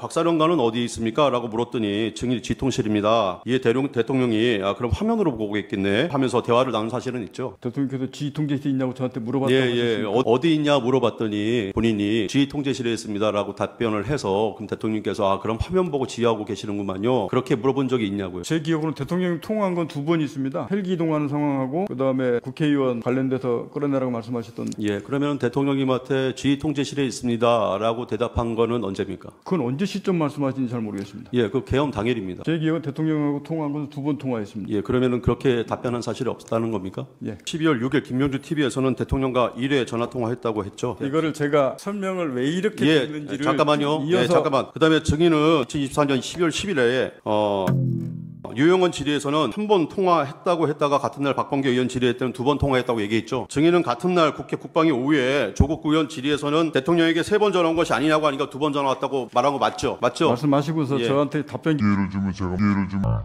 말씀드리겠습니다. 증인은 1월 14일 국회 국조특위에서는 백혜령 의원 질의에 대통령이 3번 전화 왔고 2번 통화했다라고 한 것이 분명 맞는 걸로 보입니다. 증인의 진술이 한 번 전화 받았다 해서 2번 통화로 바뀌고 다시 또 3번 전화 왔다가 다시 2번 통화했다라고 바뀐 건 맞죠? 진술이 바뀐 건 맞잖아요. 바뀐 게 아니고 제가 그거를 왜 그렇게 했는지를 제 말씀을 예, 들어야 추후에 하실 겁니다. 답변 기회 드리겠습니다. 저한테 증인은 말씀을- 2월 4일에 있은 국회 청문회에서 바로 그저께 임종덕 의원 질의에는 요원을 빼내라라는 것도 대통령이 지시한 것이고 국회의원을 끌어내라라고 한 것도 대통령이 지시한 것이다라고 마치 대통령한테 한 번 더 전화 받은 것처럼 또 답변했죠. 맞죠? 기억나죠? 저한테 답변 기회를 주시면 예 아니로만 아니, 예로 그러니까 증인이 진술했냐 안 했냐만 물어보는 거잖아요. 그것을 것은 예, 맞죠. 다음 질문 하겠습니다. 같은 청문회에서 곽규택 의원이 다시 질의를 했는데 요원 빼내라라는 말은 증인 자신이 예하부대의 한 말이고 두 번이 정확하다라고 다시 정정했죠. 맞죠? 분명히 국회의원 빼내라고 말씀하신 거고 그거 부분은 그 부분만 잘라서 그렇게 말씀하셔도 제가 그건 아니라고 설명을 했습니다. 그리고 예, 자, 다음 질문 하겠습니다. 증인은 대통령 첫 번째 전화는 대통령의 부대 위치를 물었고 증인이 이동 중이라고 말하자 알았다며 전화를 끊은 것이 다다 이렇게 말했죠. 그 첫 번째 통화 때 예, 증인이 24년 12월 9일에 검찰에 출석하면서 자수서를 검찰에 제출하고 그에 따라서 검찰 조사를 받은 바 있죠. 12월 9일 날 첫 번째 조사 받았습니다. 증인은 자수서에 적힌 시간은 계엄 직후 가지고 있던 비화폰 통화 내역과 증인이 적은 수첩 등을 확인하고 적은 것이라고 진술한 바 있죠. 그건 제 기억이라고 분명히 전제 조건 달았습니다. 왜냐하면 예. 제가 핸드폰을 볼 상황에 이미 다 압수수색되고 제가 없었기 때문에 증인이 그대로 진술한 걸 여쭤보는 거예요. 그때 이렇게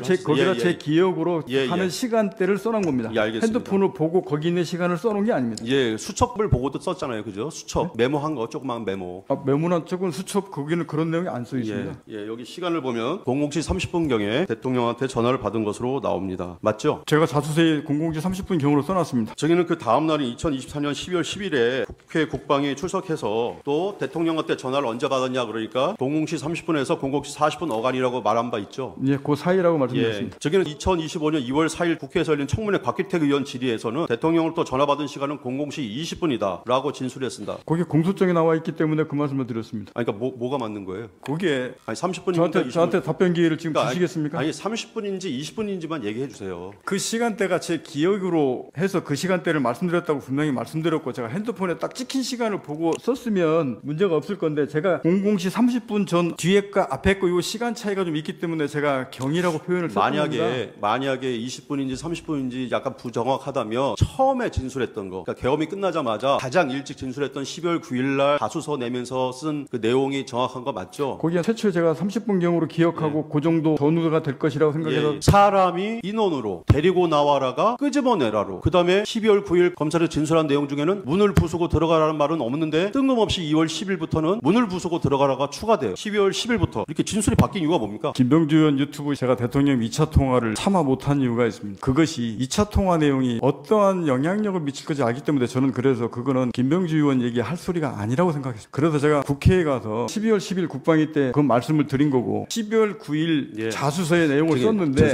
죄송한데 저희가 좀 시간이 없어요. 지금 시간 몇 분을 얼마 안 남았어요. 그러니까 이렇게 바뀐 건 맞죠? 그죠? 아닙니다. 이 말씀까지만 드리고 제가 자수서에 열고 들어가라 데리고 나오라 쓴 것은 국군 통수권이 대통령이 말 하는데 차마 제가 거기다 그런 말을 제가 그렇게 쓸 수 없었습니다. 그래서 제가 용어를 다 순화해서 썼습니다. 부수고를 그냥 열고라고 했고 끌어내라라는 것을 제가 그냥 데리고 나와라 이렇게 용어를 언어 순화해서 쓴 것이지 그거를 바꿔서 그거 아닙니다.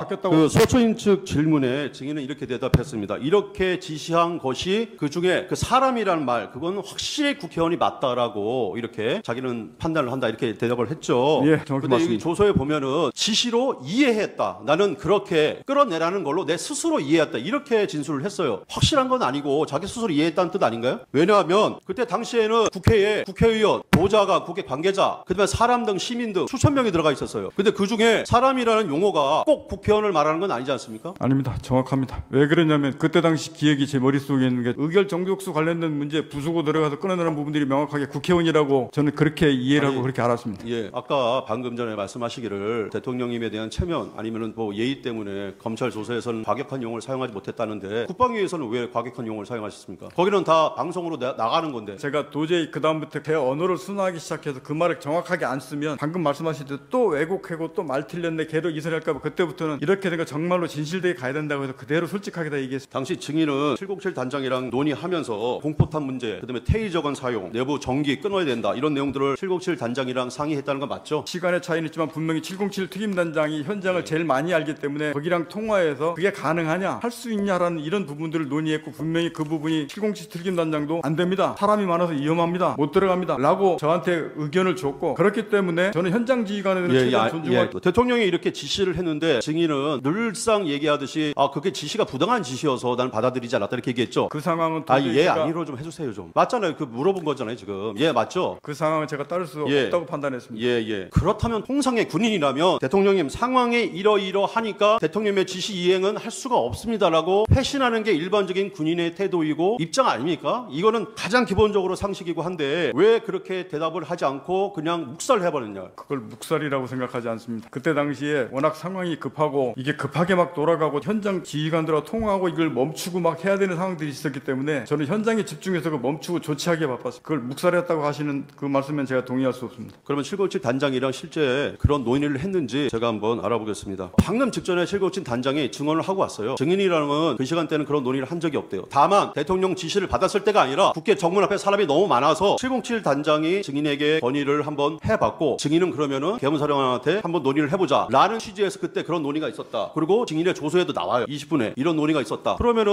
20분에도 논의를 하고 30분에도 또 논의했다는 겁니까? 대통령 지시 받고 707 특임단장하고 제가 00시 20분부터 00시 38분까지 제 기억으로는 한 10여 차례 통화했습니다. 특임단장은 뭐라고 증언하냐면은 그 전에 대치하고 있을 때 00시 한 17분경부터 한 20분 어간이라고 얘기를 하면서 그렇게 자기가 얘기를 했고 그래서 사령관님께서 그런 건의를 했을 때 하지 말아라 아니면은 뭐 계엄사령관에게 논의를 한번 해보자 이런 논의는 있었는데 30분에 증인이 대통령 전화를 받았다고 하는 그 30분에는 그런 내용은 논의하지 않았다는 겁니다. 분명한 것은 지금 방금 17분 얘기하시는 건 태의적은 이거 문제를 말씀하시는 것 같고 제가 707 특임단장하고 대통령 지시사항 관련 그 논의했던 것은 00시 36분부터 38분까지 통화했습니다. 잠깐 그러면은 김현태 단장이 거짓말하고 있다는 것인가요? 아닙니다. 김현태 단장도 분명하게 들어가라 말하면 150명 이런 내용들을 알고 있기 때문에 김현태 단장 그때 당시가 그게 대통령님 지시인지 김용현 전 장관 지시인지 몰랐고 그 지시한 내용들을 제가 그게 가능하냐 어떻게 되냐 이런 내용들을 막 가능성을 물어봤기 때문에 그 관련된 게 30분부터 38분 그 뒤에서 이루어졌던 상황들입니다. 그래서 김현태도 분명히 사령관님 안 됩니다. 그 사용 불가능합니다. 그러시면 안 됩니다. 못 들으면 했기 때문에 그래 네 말이 맞다. 이거는 할 사항이 아니다. 그만하자 라고 해서 멈춰진 겁니다. 만약에 증인이 대통령부터 지시를 받아서 상황이 아니면 그 대통령의 지시가 불합리한 것이었다면은 제 생각에는 분명히 대통령에게 그 상황이 현재 제한되고 그것은 어긋나기 때문에 이양할 수가 없다라고 얘기를 했을 겁니다. 그런데 당시 15명밖에 국회에 들어가지가 않았어요. 본청 안에 15명 아시잖아요. 텔레비 다 보고 계셨잖아요. 그죠? 그런 거에 유추어 보면 의원들을 끌어내라 이런 말 없었던 거 아닙니까? 그거 맞잖아요. 그게 상식적으로 맞지 않습니까? 15명밖에 안 되는 의원들 가지고 어떻게 국회의원들 끌어내라고 지시를 합니까? 만약에 그런 지시를 받았다면 대통령한테 저희 요원들이 15명밖에 국회 내에 안 들어갔습니다. 대통령이 그거는 이행을 할 수가 없는 상황입니다. 이렇게 얘기하는 게 정상 아닙니까? 근데 왜 그런 말 하나도 안 하고 스스로 대통령님의 지시인데 국구통섭부원장의 지시고 증인은 대통령한테 직접 지시받는 사람이 아니지 않습니까? 국방부 장관을 통해서 지시받는 사람 아닙니까? 근데 대통령한테 직접 전화가 왔어요. 근데 그 전화를 복명을 하지 않고 이행 여부에 대해서 보고하지 않고 바로 그 자리에 씹었다는 겁니까? 그게 상식적으로 납득갑니까? 그거는 대통령님이 의원을 끌어내라고 직접적으로 지칭해서 얘기한 게 아니고 증인 스스로도 진술했잖아요. 사람이라고. 그런 뜻 아닙니까? 군생활을 해본 사람은 다 압니다. 이런 상황이 일어나지 않는다는 걸, 있을 수가 없다는 거를 어떻게 대통령님으로부터 지시를 받고 그 상황에 대해서 설명하거나 이행 여부, 가능 여부에 대해서 얘기를 안 합니까? 그리고 그냥 대통령이 지시한 걸 그 자리에 씹어버려요. 대통령님께서 말씀하신 건데 도저히 이해가 안 되는 상황이라 제가 말씀드리는 겁니다. 변호사님 자꾸 그렇게 용어를 쓰시는 것 자체도 저도 듣기가 좀 불편한 부분이 있습니다. 말씀하신 대로 그 당시가 워낙 짧은 시간 내에 707 그 인원들은 접촉해야 되겠지, 그 인원들은 멈춰야 되겠지, 그 짧은 순간에 판단해야 되는 거기에 집중해서 저는 거기에 그걸 멈추는데 급박하고 했지. 곽종훈 사령관님 평소에 대통령님으로부터 직접 지시받은 적 있습니까? 전화로? 평소에 한번 바로 있어요? 있습니까? 없습니까? 얘기하세요. 있어요? 없어요? 있습니까? 없습니까? 저는 합참의장과 육군 총장의 지시를 받아서 임무를 수행합니다. 그러니까 대통령님 전화를 받은 적 있습니까? 평소에 자주? 있습니까? 없습니까? 평상시에는 없습니다. 그런데 이 위중한 상황에 딱 한 번 전화를 했는데 물론 그 전에 이동 상황 물어보긴 했습니다. 그리고 지시를 내렸어요. 증인의 증언에 의한다면 지시를 내렸어요. 그 지시를 그 상황이 가능하지 않다라는 그런 복명이나 어떤 그 상황에 대한 설명도 없이 대통령이 지시 내렸는데 그걸 그냥 묵살해버렸다는 겁니까? 그게 말이 됩니까? 전 묵살이라는 말에 동의할 수 없고. 아니 그러니까 그걸 말씀드리는 겁니다. 왜 설명을 안 했냐고요. 대통령이 전화를 자주 하시는 분도 아니고 그 상황에서 딱 한 번 전화를 했는데 그럼 당연히 복명복창 해야 되는 거 아닙니까? 아니 장관의 지시도 복명복창하고 계엄사령관의 지시도 복명복창하는데 특전사령관 증인의 부하도 아마 증인이 지시를 내리면 당연히 복명복창합니다. 근데 대통령이 지시 내렸는데 내 스스로 판단하기에 그거는 불합리한 지시였다. 그러니까 난 이행하지 않고 아무런 대꾸도 하지 않았다. 이게 상식적으로 납득이 가냐 말입니다. 그 짧은 상황에서 지금 대통령 지시사항을 자꾸 그런 식으로 표현하시는데 저는 그런 표현에 대해서 저는 동의할 수 없고 그 짧은 순간에 707 들어가는 것을 멈추고 그런 부분들 해야 되는데 집중한다고 생각하고 거기 하다 보니까 순식간에 그 시간이 다 끝나버렸습니다. 그 시간이 그렇게 긴 시간이 아닙니다. 그렇기 때문에 그런 거지 자꾸 저희 군생활을 말씀하시면서 대통령님 지시를 자꾸 묵살하고 이러시는 저는 그렇게 표현하는 것 자체에 동의하지 않고 정말 그 시간이 당시에는 거기에 대도 인원들을 멈추고 못 들어가겠는데 더 급했습니다. 국회의 계엄해제 요구안 가결 가결을 저지하라는 지시를 받은 사실이 없지요. 이 부분은 이런 워딩으로 지시를 받은 거는 없다고 하더라도 아까 증인 앞에서 얘기하신 내용에 따르면 대통령으로부터 두 번째 받은 전화, 의결 정적수가 안 채워진 것 같으니 빨리 안으로 들어가서 의사당 안에 있는 사람들을 데리고 나와라. 이걸 다른 말로 하면 국회 계엄 해제 요구한 가결을 저지하라. 이런 지시 아닙니까? 제가 유추해서 더 해석하는 것까지 확대시키는 것은 그렇게 하고 싶지는 않고 전 분명히 국회의원을 끌어내라는 사항으로 제가 그렇게 알았어요. 3번 전화하셨고 2번 통화하고 한 번은 통화가 안 됐습니다. 그게 첫 번째 통화는 헬기 이동할 때 말씀하셨던 사항이고 두 번째 통화는 지금 00시 30분 국회의원과 사장 관련된 부분을 말씀하시는 거고 세 번째는 12월 6일 날 오전 상황이었습니다. 그 전화는 제가 통화를 안 했습니다. 그렇게 3번이었습니다. 그리고 그 전에 어디 위치에 있느냐라고 말씀하셨던 부분들은 그건 잘 모르겠습니다. 그 통화 시각은 두 번째 통화가 증인이 부여받은 임무 그리고 증인이 부하들에게 부여해준 임무가 아까 증인은 건물을 확보해서 경계하는 거 그렇게 말씀하셨습니다. 그렇습니다. 그런데 오전에 김현태 증인은 의미가 어떤 차이가 있는지 모르겠는데 봉쇄하고 확보하는 이렇게 얘기를 했어요. 이게 개념적으로 다릅니까? 이게 통상 봉쇄라는 것은 군사적 용어로 봉쇄라는 이 목적을 달성하기 위해서는 그의 중간에 어떤 지역을 확보하고 경계를 해야 그 봉쇄라는 게 달성됩니다. 그렇게 연계되는 겁니다. 12월 6일 날 김병주 TV에 피청구인하고 통화 내역 2번 중에 앞에 것만 얘기를 하신 거고요. 그렇습니다. 12월 10날 국방위원회 가서 얘기하셨죠. 그렇습니다. 그리고 그때도 오전에는 이 김병주 TV 때 얘기했던 요 내용만으로 유지를 하시다가 오후에 이제 두 번째 통화 내용에 대해서 국회에서는 그날 처음 얘기하신 거죠. 예. 그런데 국회에서는 이날 처음 얘기한 건데 사실은 그 전날 검찰에서 조사도 받으셨잖아요. 그렇게 했습니다. 그 자수서에 이 두 번째 통화 내역이 벌써 들어가 있고 다 들어가 그 있습니다. 내용도 적어내셨고 예. 12월 10일 날 휴식 시간에 박범계 의원하고 아까 뭐 사진도 보여주면서 그때 회유를 당해서 이 진술이 오염되고 그래서 두 번째 얘기를 한 게 아니냐 이렇게 얘기하는데 그때 회유가 됐다는 거는 그 전날 검찰에서 본인이 낸 자수서하고 진술 내용하고 이 시간관계만 봐도 앞뒤가 안 맞는 얘기죠. 회유당한 게 아니고 제가 오전에 멈칫멈칫하고 말을 못하다가 점심 먹으면서 스스로 판단했던 결과라고 분명히 말씀을 드리고 도저히 이 부분들을 제가 더 감추고 말 안 한다고 넘어간다고 될 성질이 아니라고 생각을 했습니다. 대통령이나 국방부 장관으로부터 철수 지시를 받은 적이 있습니까? 철수 지시는 받지 않았고 03시부터 05분 사이에 김용윤 전 장관이 비화폰 통화하면서 저한테 어떻게 하냐라고 전 장관이 물어봐서 제가 국회하고 그 선관위 3군데 민주당사 여론조사권 임무 중지하고 철수하겠습니다 라고 말씀을 드리고 나서 다음 철수지 이런 것들이 이루어졌습니다. 11시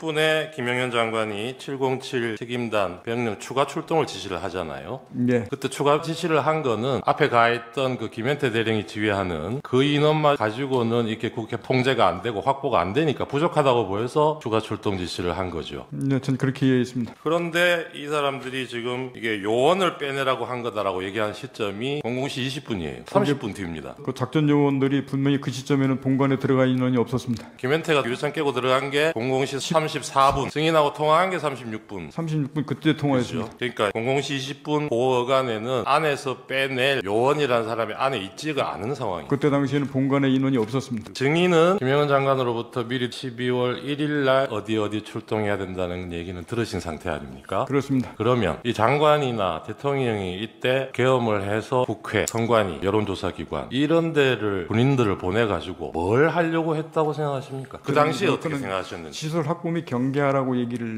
그냥 고지그대로 그렇게만 이해를 하셨어요. 두 번째 전화를 받았을 때 의결 정족수가 낸 것 같으니 안에 있는 사람 끌어내라. 이 지시를 받았을 때는 이건 뭔가 아니라고 생각하셨던 거 아닙니까? 논의하면서 이게 가능하냐 실현 이런 부분들을 따지다가 그거는 안 된다고 판단해서 중간에 들어가는 것을 멈춘 겁니다. 그때 당시에는 707 특임단장이 바로 현장에 있었기 때문에 707 특임단장하고 통화할 수밖에 없었고 707 특임단장도 그거는 그렇게 안 됩니다라고 저한테 의견을 분명히 줬기 때문에 그럼 그만하자 하고 혹시 그 시점에 이상현 여단장하고도 의논을 했습니까? 이상현 여단장은 아마 제 스피커폰으로 이 통화된 내용들 상황을 인지한 것 같고 계엄 해제 요구안이 가결된 후에 02시 13분경 김영현 전 국방부 장관이 증인에게 중앙선관위에 다시 병력을 투입할 수 있냐 이렇게 물어본 적이 있습니까? 네, 제가 그 다음도 안 된다고 얘기했던 사항을 알고 있습니다. 03시 23분경에 김영현 장관이 VTC 화상회의를 했는데 군통수권자인 대통령님의 명을 받들어 임무를 수행했습니다. 그러나 중과부적으로 우리가 원하는 결과가 되지 않았지만 워딩을 하나하나 다 기억은 못하겠지만 중과부적 대통령님 명을 받들어 이런 단어들은 생각이 납니까? 생각납니다. 청사에 들어간 것이 시설 확보와 경계를 위해서 들어갔던 것이죠. 시설 확보 및 경계 나왔습니다. 예. 김현태 707 특임단장이 시설학부와 경계를 위해서 본청 자체에 들어간 것이지 본 회장 내에 있는 국회의원을 끌어내기 위해서 들어간 것은 아니었죠. 들어갈 때는. 최초 임무 받을 때는 그렇습니다. 대통령이 비아폰으로 00시 35분경 의사당 내 의원을 밖으로 이탈시키라고 했다는 것이 사실입니까? 예. 이때 의원이라고 분명히 이야기를 합니까? 제 머릿속에 그렇게 의원이라고 생각을 이해하고 알고 있었기 때문에 자주서에 그렇게 썼습니다. 아니 대통령님이 정인에게 의원이라고 분명히 이야기를 합니까? 잘 모르겠어요. 본인의 생각이다. 그런 이야기죠. 조서에 그렇게 되어 있습니다. 저는 국회의원을 끌어내라고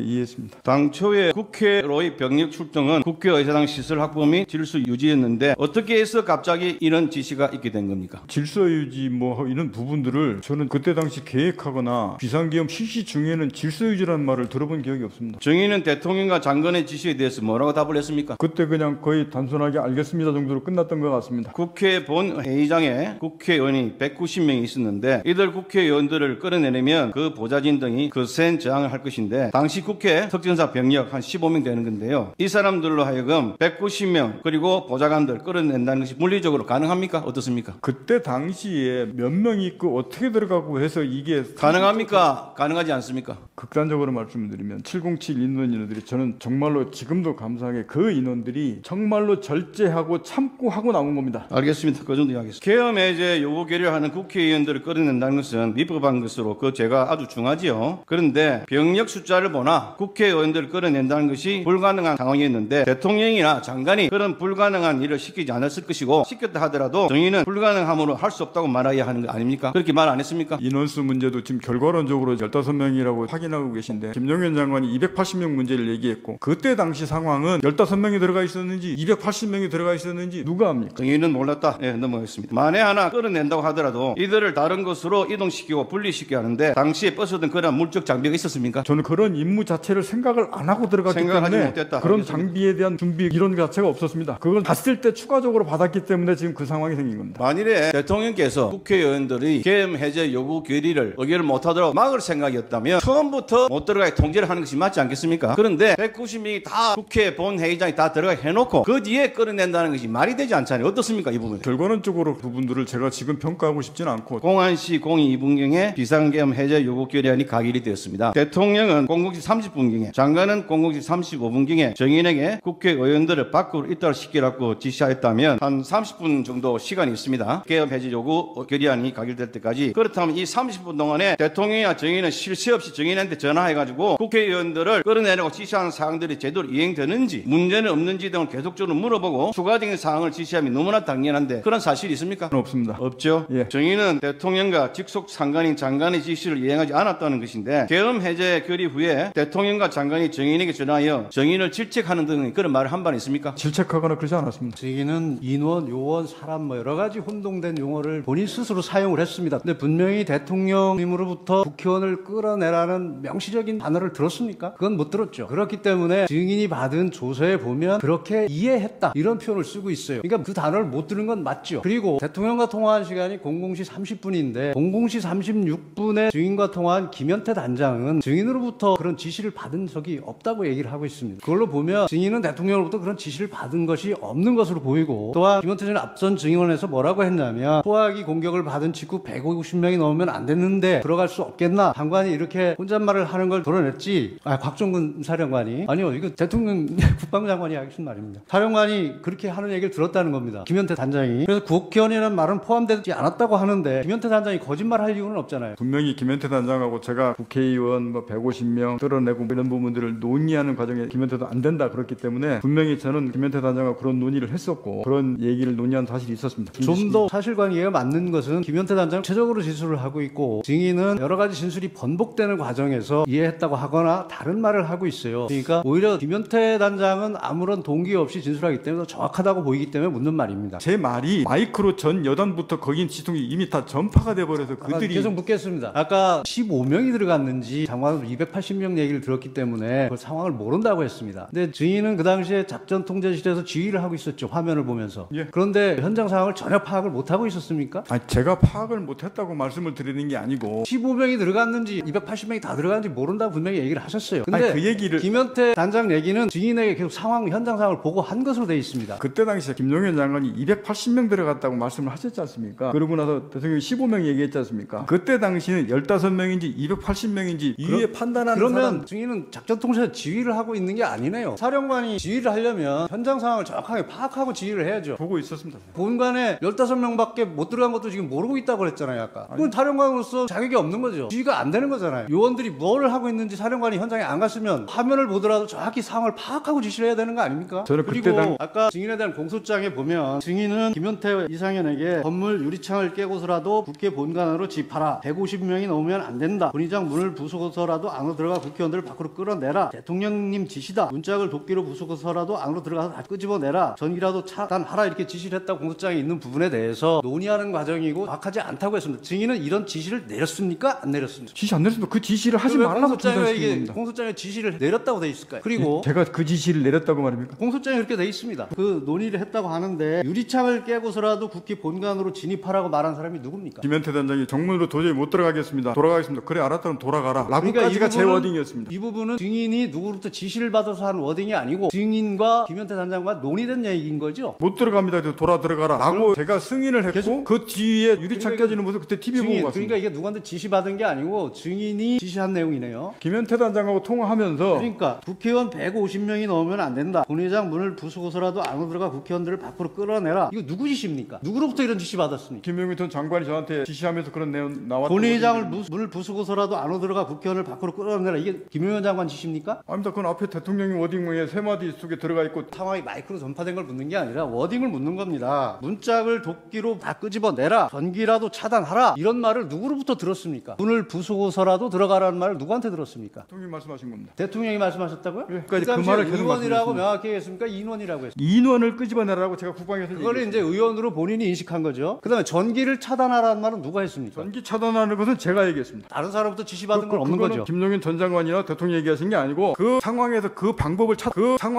방법을 찾다 보니까 논의 과정들이 얘기했던 들이 전파된 것이고 도끼 얘기는 누가 하신 겁니까? 저는 분명히 도끼는 기억 없다고 그랬습니다. 문을 빨리 부수고 들어가서 이렇게 저는 워딩을 했는데 어느 순간 보니까 도끼자가 들어가 이게 있었습니다. 도끼가 잘못된 거고 이 공소장은 명백히 잘못되어 있는 거네요. 결론적으로 말씀드리면 이 공소장에 있는 내용은 여러 사람의 말과 증인이 직접 한 말이 혼합되어 있는 것이고 일부 사실과 다르다. 맞죠? 도끼라는 말은 분명히 제가 아니라고 공소장에도 얘기했고 국회의원 할 때도 아니라고 얘기했습니다. 국회든지 또는 뭐 법정이라든지 이런 데 나와서 이렇게 수사기관에서 진술을 하거나 이런 적이 있어요, 경험이? 생전에 처음입니다. 지금 반대신문에서 그런 얘기들을 하는 게 증인의 진술이 처음에는 한 번이라 그랬다가 나중에 두 번이라 그랬다가 뭐 이렇게 달라진다. 그리고 사람이라 그랬다가 의원이라 그랬다가 데리고 나와라 그랬다가 끄집어내라 그랬다가 막 이런 것들이 지금 혼재가 돼 있어요. 그게 왜 그러냐면 법률가들은 그 말이 움직이는 것에 따라서 신빙성을 다시 판단하기 때문입니다. 말이 달라지니까. 그래서 증인은 아까 그것을 순화시켜서 직접 말하기가 어렵기 때문에 그거를 좀 톤 다운을 시켜서 얘기한 거다. 그리고 자수서도 그렇고 그렇지만 실질적으로는 그렇지 않다. 이제 이러니까 말이 달라지니까 자꾸 문제가 되는 거예요. 명확하게 지금 다시 한번 확인하겠습니다. 증인의 생각이나 해석 이런 걸 다 빼고 오로지 들은 얘기가 정확히 않으면 정확치 않다 그러고 정확하면 정확하다고 하고 이렇게 말씀해 보세요. 아직 국회 내에 의결 정석수가 안 채워진 것 같다. 맞습니다. 정확합니까? 예. 150명 얘기했습니까? 당시에는 제가 기억이 없었는데 나중에 제가 그 말을 했다고 누가 이렇게 얘기를 해줘서 150명이라는 말 상황을 다시 인식했습니다. 그러니까 의결 정적수가 안 채워진 것 같다라는 얘기는 했고 150명 맞습니다. 얘기는 들은 기억이 없다. 당시에. 예, 그때 당시는 그랬습니다. 국회 안으로 들어가서 의사당 안에 있는 사람 데리고 나와라. 이렇게 얘기했습니까? 그거는 빨리 국회 문을 부수고 들어가서 이렇게 하는 게 맞습니다. 빨리 국회 문을 부수고 들어가서 예. 그다음에 그 안에 있는 인원들을 밖으로 끄집어내라. 안에 있는 인원들을 인원입니다. 끄집어내라. 밖으로 끄집어내라. 국회의원이라는 말은 안 했고 예, 전화로 제가- 들은 얘기가 인원입니까? 예, 인원을 끄집어내라 이렇게 인원을 들었습니다. 끄집어내라. 국회의원을 끄집어내라 이랬습니까? 안에 있는 인원을 끄집어내라 이랬습니다. 다시 정리하면 국회 내에 의결 정적수가 안 채워진 것 같으니 문을 부수고라도 안으로 들어가서 의원을 다 끄집어내라. 아직 의결 정족수가 채워지지 않은 것 같다. 빨리 국회 문을 부수고 들어가서 안에 있는 인원들을 밖으로 끄집어내라. 인원이라 그랬어요? 인원. 대통령이 말씀하신 그 워딩은 딱 그 세 줄이었습니다. 증인 지금 구속돼 있죠. 네, 그렇습니다. 기소되어 있고. 그렇습니다. 그런데 오늘 진술거부권 행사를 한 번도 안 하시고 다 얘기를 하셨어요. 예. 또 자수서 내셨잖아요. 예, 자수서 냈습니다. 제출하신 이유가 뭔가요? 제가 자수서를 제출한 이유는 첫 번째 계기는 12월 5일 날 김용인 전 장관이 저한테 비화폰이 이건 녹음이 안 되니까 당당하게 가라라고 얘기를 5일 날 저녁에 저한테 저한테 얘기를 했습니다. 그러고 나서 전반적으로 나온 것들이 707이나 예하 여단장 지휘관들이 모든 상황이 다 처벌받는 소리가 저한테 계속 들어왔습니다. 그래서 제가 이거를 정말로 사실대로 제가 정확하게 얘기하지 않으면 문제가 정말 생기겠구나 라는 생각을 판단을 하게 됐고, 그리고 제가 자주서를 진실되게 써놔야 이후에라도 제 기준점에 대해서 안 흔들릴 것 같았습니다. 그래서 그거를 써놓고 그거를 기조로 계속 동일한 진술을 해왔습니다. 근데 다만 말씀하신 대로 제 기억으로 쓰다 보니까 시간의 편차가 있거나 내용이 조금씩 용어 바뀌는 게 어떤 거는 조금 틀려질 수도 있습니다. 대신에 저는 그 기준점을 제가 명확하게 잡고 싶었기 때문에 그걸 써서 제출하고 방향과 내용에서 그대로 지금까지 진술해왔습니다. 00시 30분에 이제 대통령이 증인에게 비화폰으로 전화를 했어요. 예. 아직 의결 정족수가 안 국회문을 부수고 이렇게 지시를 했다는 거죠. 예, 그 통화 내용이었습니다. 근데 이제 그거를 듣고 증인이 갑자기 어떤 생각을 했다고 하냐면 공포탄이라도 쏴야 되나, 테이저건이라도 쏴야 하나, 내부 전기라도 끊어야 하나. 이거는 그 지시를 듣고 그냥 증인이 생각한 거죠. 그거 제 생각입니다. 그러니까 대통령이 지시한 건 아니죠. 예. 그래서 그거를 김현태 단장하고 비화폰으로 통화를 했나요? 비연패 단장한테 테이저건을 써서 그 부분이 되냐라고 했더니 김현태 단장이 저한테 지금 사람이 너무 많아서 테이저건 쓰면 위험해서 안 됩니다 라고 저한테 피드백을 바로 했고, 그래서 그러면 하지 마라, 하면 안 된다라고 중지 지시를 그때 했습니다. 그러니까 대통령한테서 아까 그 지시를 안 받았으면 증인이 그 생각을 할 이유가 없잖아요. 예. 그냥 아무것도 없는 상황에서 갑자기 증인이 그 생각을 한 건 아니잖아요. 예. 그러니까 뭔가 무슨 지시를 받았기 때문에 그거 하려면 이걸 해야 되나 하고 생각했다는 거죠. 예. 제가 엊그제도 수방사령관하고 조지호 경찰청장 특전사령관에게 전화한 것은 당시 TV 화면으로 제 상황이 굉장히 혼잡하고 수천 명이 들어가 있는 상황이라서 현장의 이런 상황, 또 안전 문제 이런 것에 대해서 확인하기 위해서 전화를 했고, 보고를 좀 받다가 우리 사령관은 지금 어디 있습니까? 하니까 저는 지금 지통실에 있습니다 해서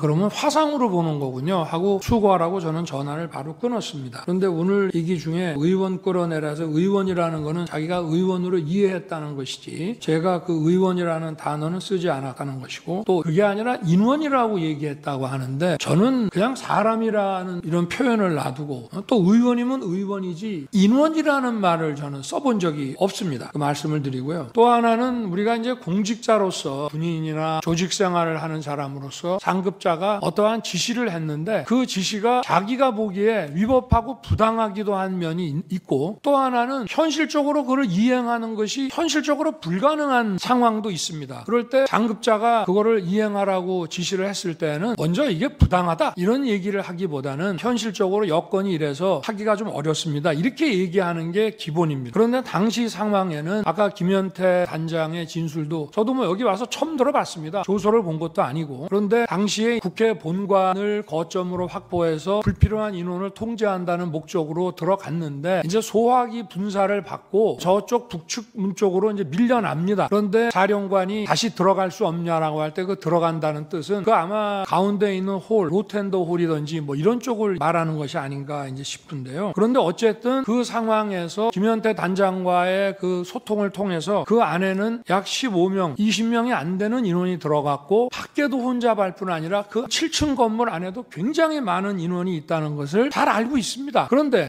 제가 만약 100% 양보해서 본회의장에 있는 의원을 뭐 정족수가 안 된 것 같다, 과반수가 안 된 것 같다라고 하면은 151명이라고 그래서 한 명이나 두 명만 끌어내면 되는 문제가 아닙니다. 한 명, 두 명을 몇 명이 가서 끄잡아낼 수 있는 게 아니라 151명이든 152명이든 그 다 끄잡아내야만 회의를 막을 수 있는 것인데, 그런 상황을 충분히 아는 사령관 입장에서 만약에 전하 장관이 의원을 끄집어내라는 취지의 얘기를 했다면 그냥 즉각 이거는 지금 현재 상황이 이렇기 때문에 우리 병력으로는 불가능합니다라고 얘기하는 게 상식이지, 그거를 묵묵부답을 해놓고 이거를 어떻게 해야 되나라는 얘기를 했다는 것인데, 그 말 자체도 제 통화를 받고 나서 얘기했다는 이것도 본인의 조서하고도 안 맞습니다. 그 얘기는 저한테 전화 오기 훨씬 전에 김현태 등과 얘기했다는 내용이라 본인의 조서하고도 지금 안 맞는 얘기를 오늘 하는 것입니다. 제가 오늘 그저께 상황과 오늘 상황을 보니까 12월 6일 바로 이 홍장원의 공작과 12월 6일 우리 특전사령관의 김병주 TV 출연부터 바로 내란 프레임과 탄핵 공작이 저는 시작된 거로 보여지고요. 10일 날 오전에는 마치 무슨 대통령을 생각해서 감추는 척하면서 오후에 2번 통화했습니다라고 얘기하는 것 자체도 벌써 이미 전날 검찰에 가서 대통령에 관련된 얘기를 다 해놨다는 것은 저는 그것도 다분히 어떤 의도가 있다고 볼 수밖에 없습니다. 그래서 이러한 것이 제가 무슨 조서를 본 것도 아닙니다만은 제가 법정에 와서 그저께 상황, 오늘 상황 상황을 보니까 이것이 12월 6일부터 시작이 됐구나 하는 생각을 아주 강하게 가질 수밖에 없고요. 하여튼 도무지 상식적으로 어떤 조직생활, 공직생활을 하는 사람이 상부로부터 어떤 자기가 이행하기 어려운 지시를 받았을 때는 부당합니다의 이전에 현실적으로 이건